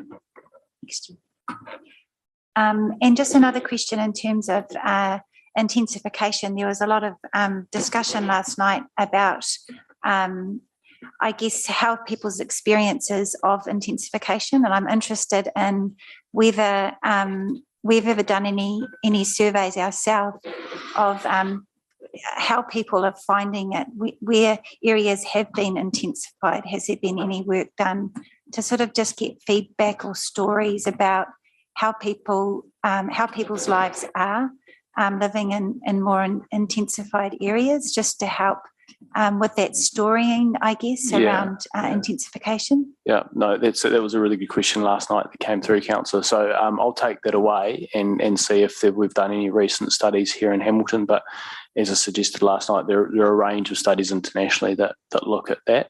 But yeah, let me come back to you on that if I can, please. Cool. And just in terms of intensification again, there was also conversation around the importance of social infrastructure to match intensification, and in particular, the importance of community houses and other such services to go with, an intensifying city. Where is that kind of work sitting? Is that more within the community team, or is that, like, I know we have a policy around green spaces and trying to ensure that there's enough green space for intensification, and we're working on that. I don't have a sense that we're working on necessarily a community facilities, so I'm just interested in that. I think that question's best placed for the community committee. It doesn't sit within my portfolio. Yeah. Can I say, I think, Councillor, those are fantastic questions, and I think they also have a role in the upcoming long-term plan considerations. So one of the things that we're doing is making sure that our key strategies really underpin the thinking of the long-term plan, including housing, Hamilton Urban Growth Strategy, our housing strategy, etc. So as we think about the future and the future of Hamilton and an intensified Hamilton, what are the elements that will create success? So those matters you've raised, I know Councillor Sarah's raised various things on some of our bus tours in the past around street amenity and other things that just really help lift the ambience and the character of neighbourhoods. So those are critical things that we need to actually get into the funding envelope for the next LTP. So there's opportunity for both staff to be thinking about that, and we're certainly having those conversations, but also elected members through the workshops and engagements to also ask those questions in the coming months as we start to talk about the LTP in the early stages. Okay, thank you. Thank you, Councillor Andrew. Thank you, Chair Ryan. Mark, for each of these plan changes, could I ask you to give a BHAG, that's a big hairy ass guess, as to when they're likely to be finished, and BHAG is sort of like which quarter And we won't hold you to any of it, just to give us an indication. Line by line right now, Councillor? Yeah, just run through them quickly. So plan change 5, so this is paragraph 10 for those who are not with us. So plan change 5, this appeals period window closed last Friday. We've received, I think, 3 to 4 appeals on that. Relatively manageable. Hopefully we can resolve those without going to court with the various appellants.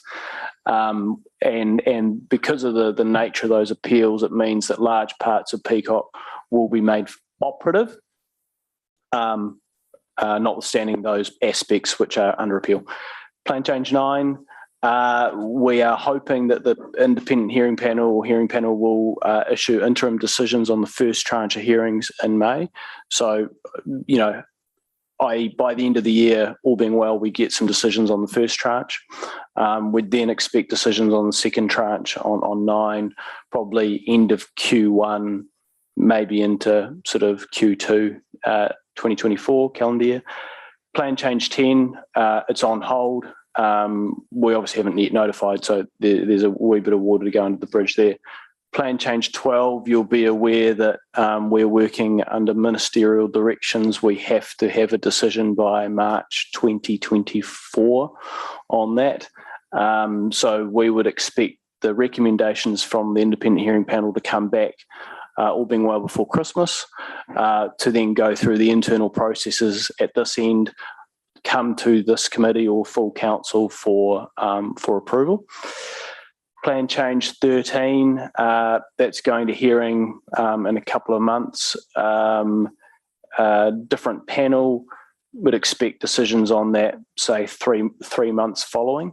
Some of these we have put in place additional resource, such as a decision writer, to try and speed up the process to get these things going through, particularly to sort of support housing supply.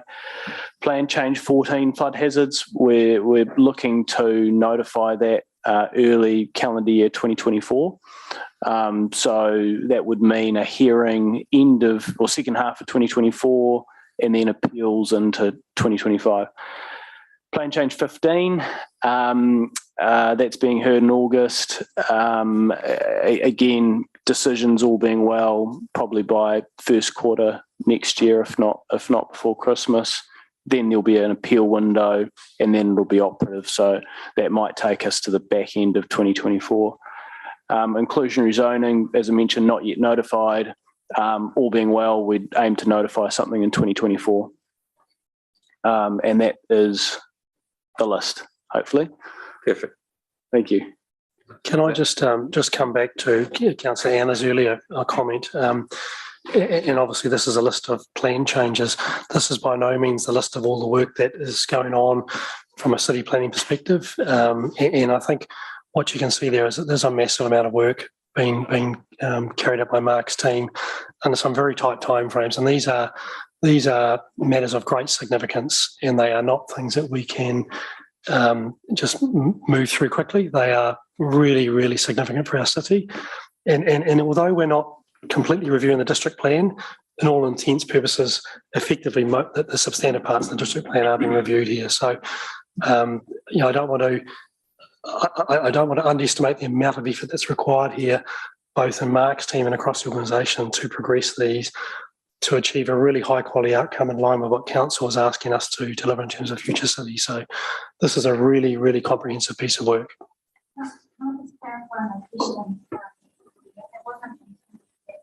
My question wasn't intended to say that the staff do more work over and above what they're doing already. It was more, is there a possibility to extend and bring in more people, expand the team to get the work done?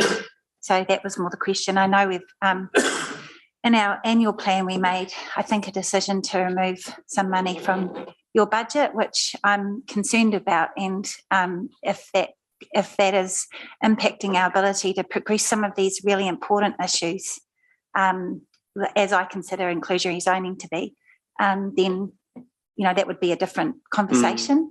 And I think, and thank you, and I did appreciate the nature of your question. I think the simple reality is the consequence of that type of a decision is in my answer. that by not having access to additional funding, we have to make some decisions and choices and we have to prioritise. So if council was of a mind to provide more funding in the annual plan budget, then my answer would be different. Yeah. Does that answer the BHAGs? Very good. I'll go to Councillor Kesh and then to you, Councillor Sarah. I just had a quick one, and I was hoping Mark would continue down that list because that's my question. The Fairfield Enderley partnership. Do we have any sort of timeline of when we'd hear back from Kāinga Ora? And does this have an impact on our LTP process in terms of community facilities? Because I know we're waiting on them as well. So thank you, Councillor Kesh. So Kāinga Ora are developing a scope for the master plan, and that's under development at the moment. And they're intending on then engaging a consultant to prepare that. And there's a steering group being set up, which Blair's sitting on, which is between HCC and Kāinga Ora to oversee that piece of work. So it's a while away then, really. Yes. So Councillor Kesh, obviously we will have information, however, that will feed into the long-term plan discussions, which I think was the second part of your question. Yeah. And we're also looking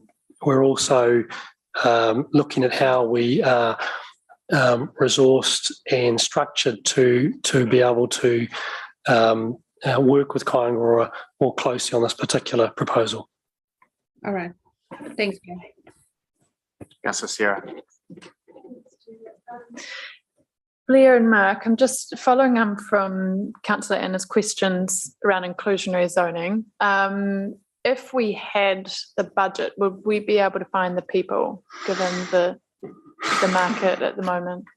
Yeah, it's a really good question, Councillor. I mean, yeah, the labour market is very, very tight at the moment for planners. Yeah. We haven't yet seen any real let up in the market. So I think the question is regarding engaging consultants or otherwise to do work always then requires somebody at this end sitting in this building to oversee and manage that work. So it's not as simple as writing out a check to get another bit of work done. We actually need capability and capacity within this building to oversee that work to ensure it's a high quality and delivers on our expectations or your expectations. I think, yes, of course, we could go out there and find additional resource and consultants if we had the funding. Yep. Okay. All right. Thank you. And the other part of my question around inclusionary zoning is we've been advised that we really need our neighbours, the future-proof neighbours, to also implement inclusionary zoning at the same time as us to make it work properly. So what do we know where they're at the moment, and what should we be doing in terms of, say, future-proof conversations now to be in a space where we can all progress at one time? Yeah, so at a staff level, there's agreement that if we're to advance an inclusionary zoning policy, it needs to be done together. Political alignment in that space would be very helpful, I think, as well.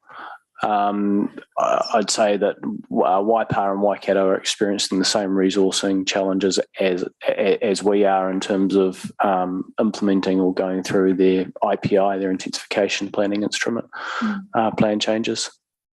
Okay, but in terms of political alignment, where are we at with that? Is that on an agenda for discussion or for agreement with future-proof partners? Look, it's certainly something that we do talk about at senior staff level, and I think, Councillor Sarah, it's also something we can talk about in our meetings with Waikato and Waipa councils. And I also come back to my earlier comment with the Regional Housing Initiative now joining Future-Proof as a member.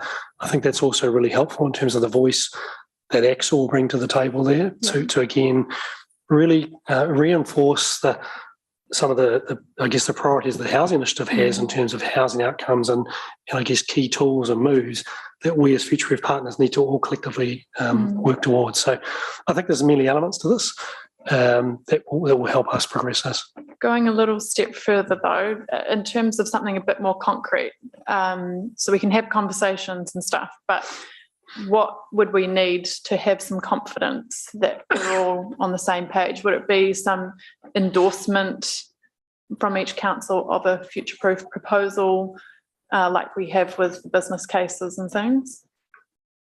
Yeah, I mean, I think resolutions aligned across all three councils would be very helpful. Directing staff to work together and a commitment from those councils at a political level that inclusionary zoning is something, a policy direction they're all committed to heading in. I say that from the point of view that we want to ensure if we are going to advance a policy of this nature, we try and reduce the unintended consequences of introducing that policy, because effectively we'll be asking for more from developers. And if Hamilton was the only locality to be advancing that policy in a sub-region, there's likely unintended consequences of that.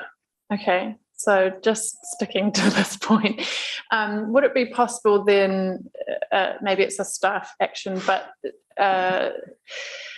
I'm keen to see us actually further in like some kind of next step around getting in principle, some kind of endorsement from the various councils that they'd like to then engage in further work on inclusionary zoning. So then we're all at least confident that everyone in principle is comfortable, even if they don't have the resourcing to get on with the actual work. So I'll just help you out. So the question is, what can we do within the staff operations now to give effect to bring it to that political level, basically, from staff discussion to political level? Look, I think let us take that offline with the implementation advisor for Future Proof.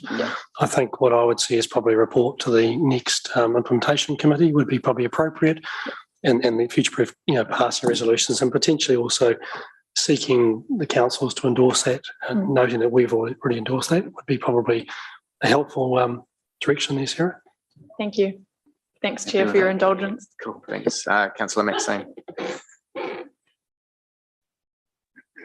Thanks, Chair, and keeping on the topic of inclusionary zoning, thanks, Councillor Sarah.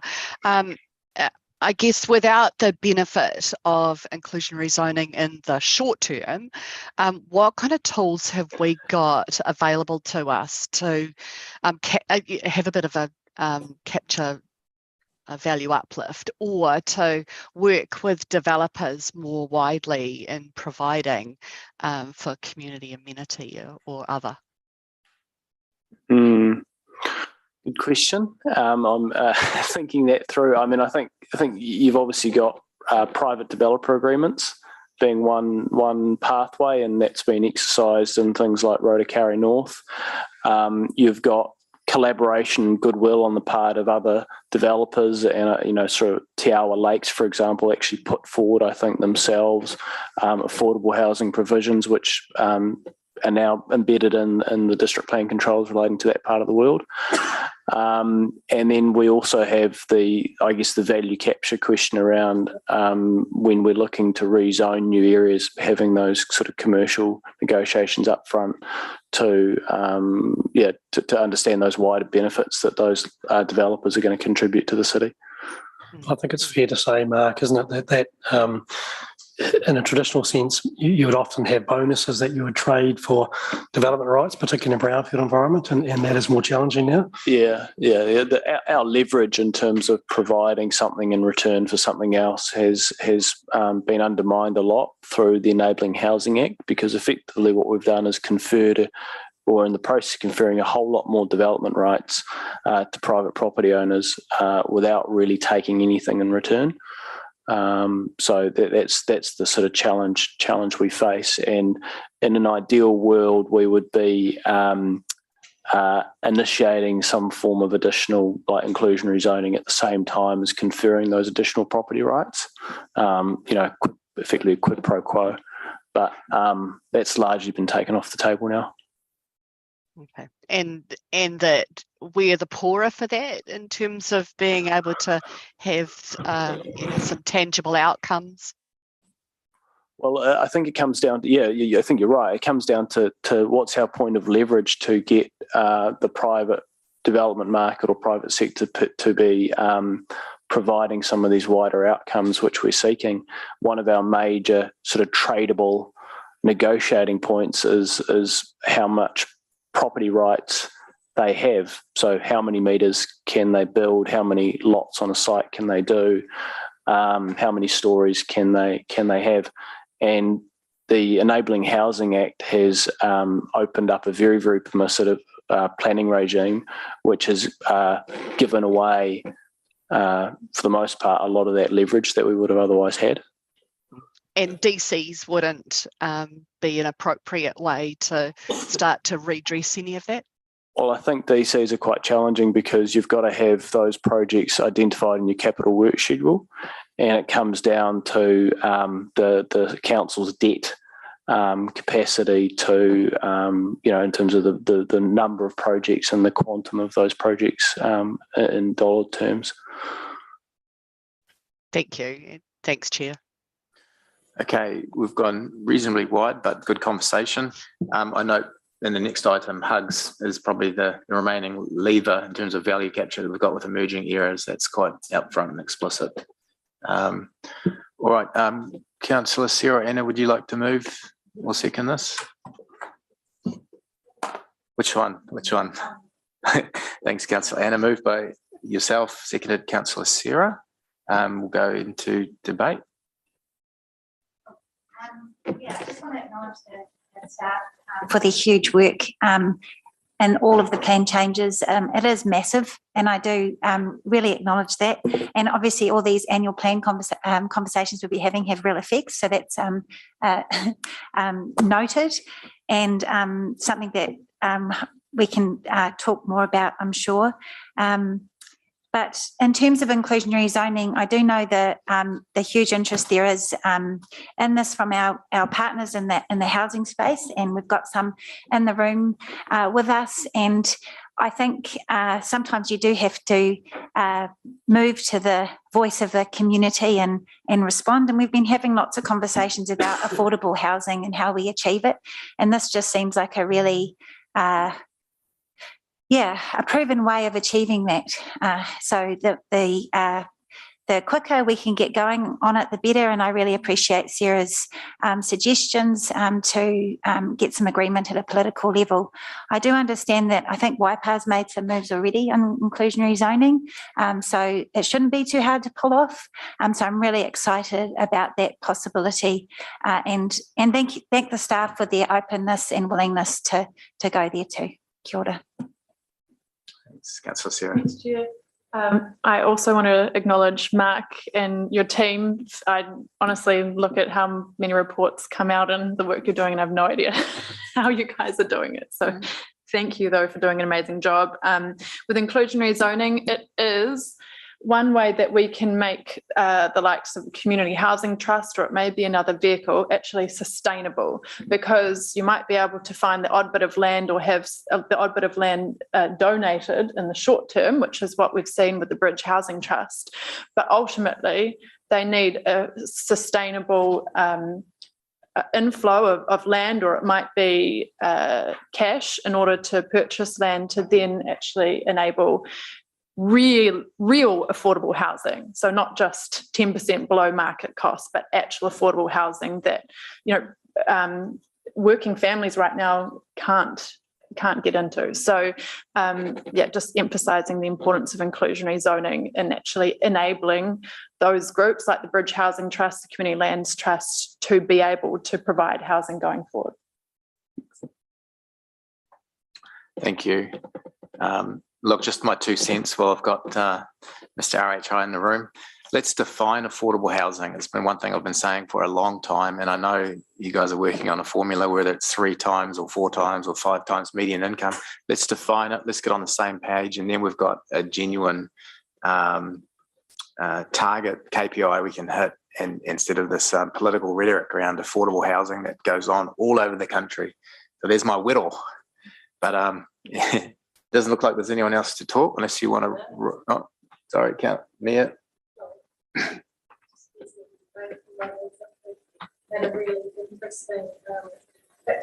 People's Project, who have commissioned some research on the benefits of affordable housing in terms of reducing social equity and health impacts of that.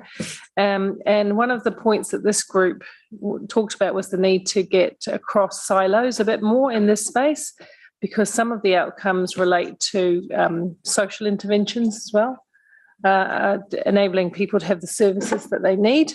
And so I am going to strike out, Axel, and talk to you and Lale about catching up with Julie from the People's Project as well, and relying on all parts of the ecosystem. How do we support people to get into affordable housing? I always want to ask, but I never do, because you never get a straight number. How many affordable homes have we built in the last 2 years? I'm really keen to get to the point where one day we can say, so how many affordable homes, be it low, median house value, did we build this year? And there'll be a nice number around it. And at the moment, we're not there, are we? We're just not there. And, I know we're doing the whole supply and demand factor, but we need to work with willing partners. The Waikato Housing Initiative has been awesome, but you're not going to build those houses. Sorry, Axel, someone else is going to build those houses. And so that's why we need to get across one forum and start talking in terms of the whole picture, all of the barriers and opportunities that exist for people to get into homes. And I just make the point that it's not necessarily all about home ownership. And that's what the WISE group would tell you, that it's a lot to do with affordable rental accommodation too, that is secure in tenure and good quality for people.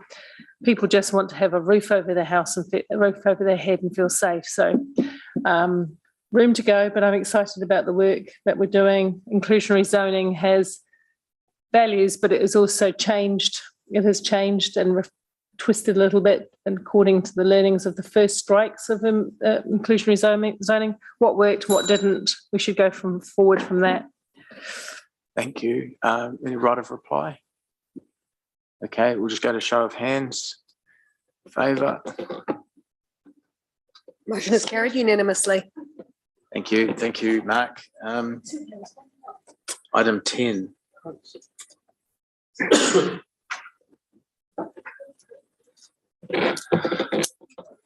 Just to caveat this, we've gone through this a number of times. This is really just a final iteration based on some tweaks that were done.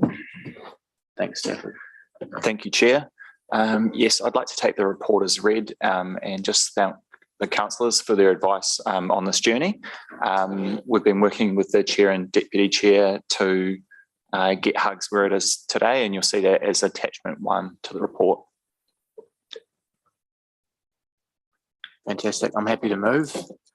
Seconded, Councillor Sierra. Is there any questions? None. We'll go to debate. Look, just quickly to reiterate, one thing that we started on probably about 18 months ago was the in principle aspects of HUGS, which is right at the back of the document. And this is quite a succinct document, Principles for Out of Boundary Development. And meeting the costs of infrastructure, affordable housing choices, significant land value uplift. This is probably the first time as a council we're trying to get in front of some of those, particularly when land changes hands or changes boundaries, and that's where the real cost, notwithstanding construction costs as well. So it's a really exciting document, and in the midst of having the MDRS, the 3x3 thrown at us, this actually speaks and supports to concentrated infrastructure development around CBD stage 1, but still allowing good greenfield development, but actually gives us some mitigation against a completely unfettered approach and no ability to provide commensurate infrastructure. So I think it's a great document. Again, well done to staff. I know this has been the passion project, but probably also glad to park it and move on. So well done. Councillor Sierra is seconder. To Stafford, Karen, others who've worked on this.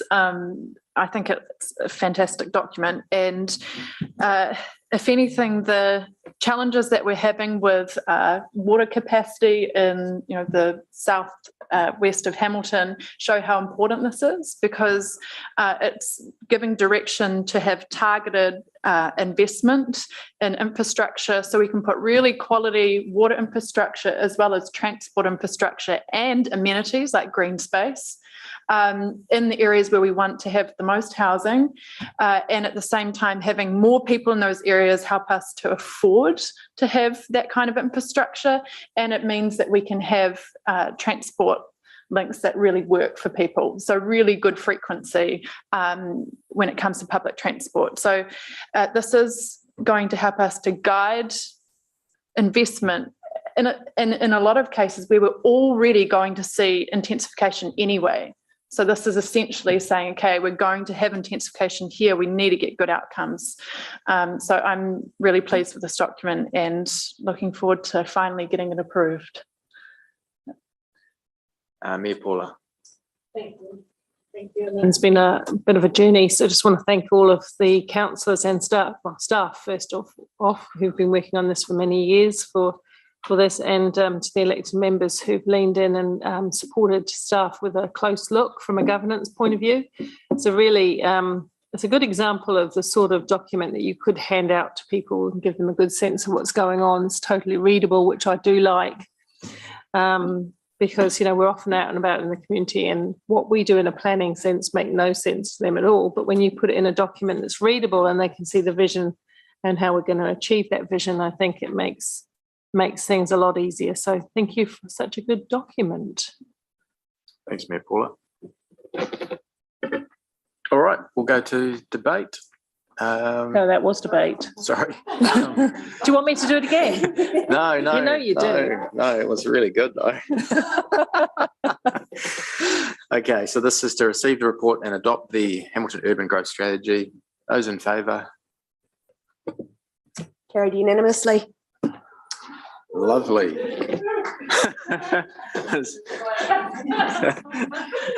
There's a lot of noise in the public area.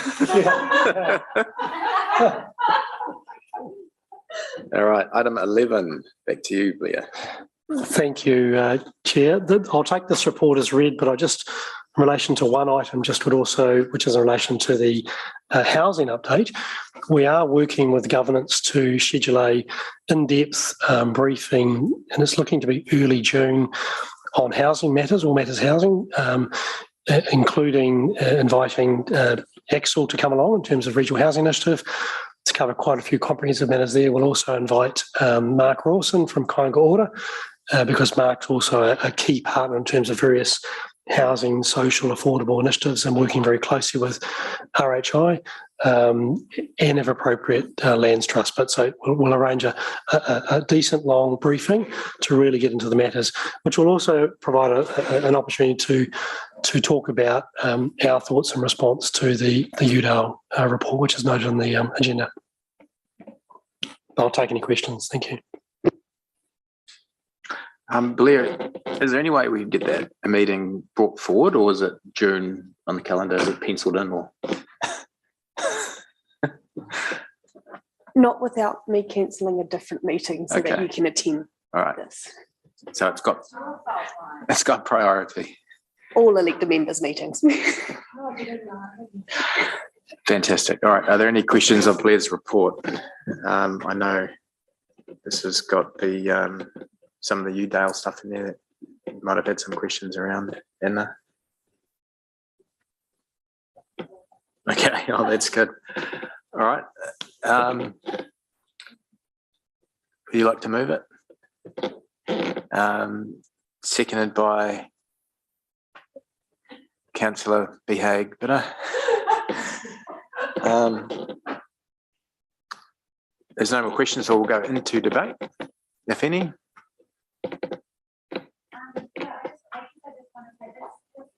Council, for a newly elected member, I'd say is the most complex and full. And I know that as a new member, we can ask a lot of questions in relation to issues that we're very passionate about. And I guess I just want to acknowledge the staff for being always willing to respond to those questions. And, you know, these topics are so important to the shaping of our communities and to wellbeing, perhaps more so than our communities realise. So I also think that our meeting last night at the Waimate Community House was really neat, actually, because it was about people engaging in these issues and asking questions and being interested in plan changes and growth. And that's fantastic to see, and I hope to see more of it. And I just appreciate the staff for also openly engaging with our community on those topics. That's me, and yeah, great report. Thank you. Okay, we'll go to debate. Those in favour? Carried unanimously. I move to go into publicly excluded, seconded by Councillor Sierra. Those in favour? Carried unanimously. Thank you. Let's have a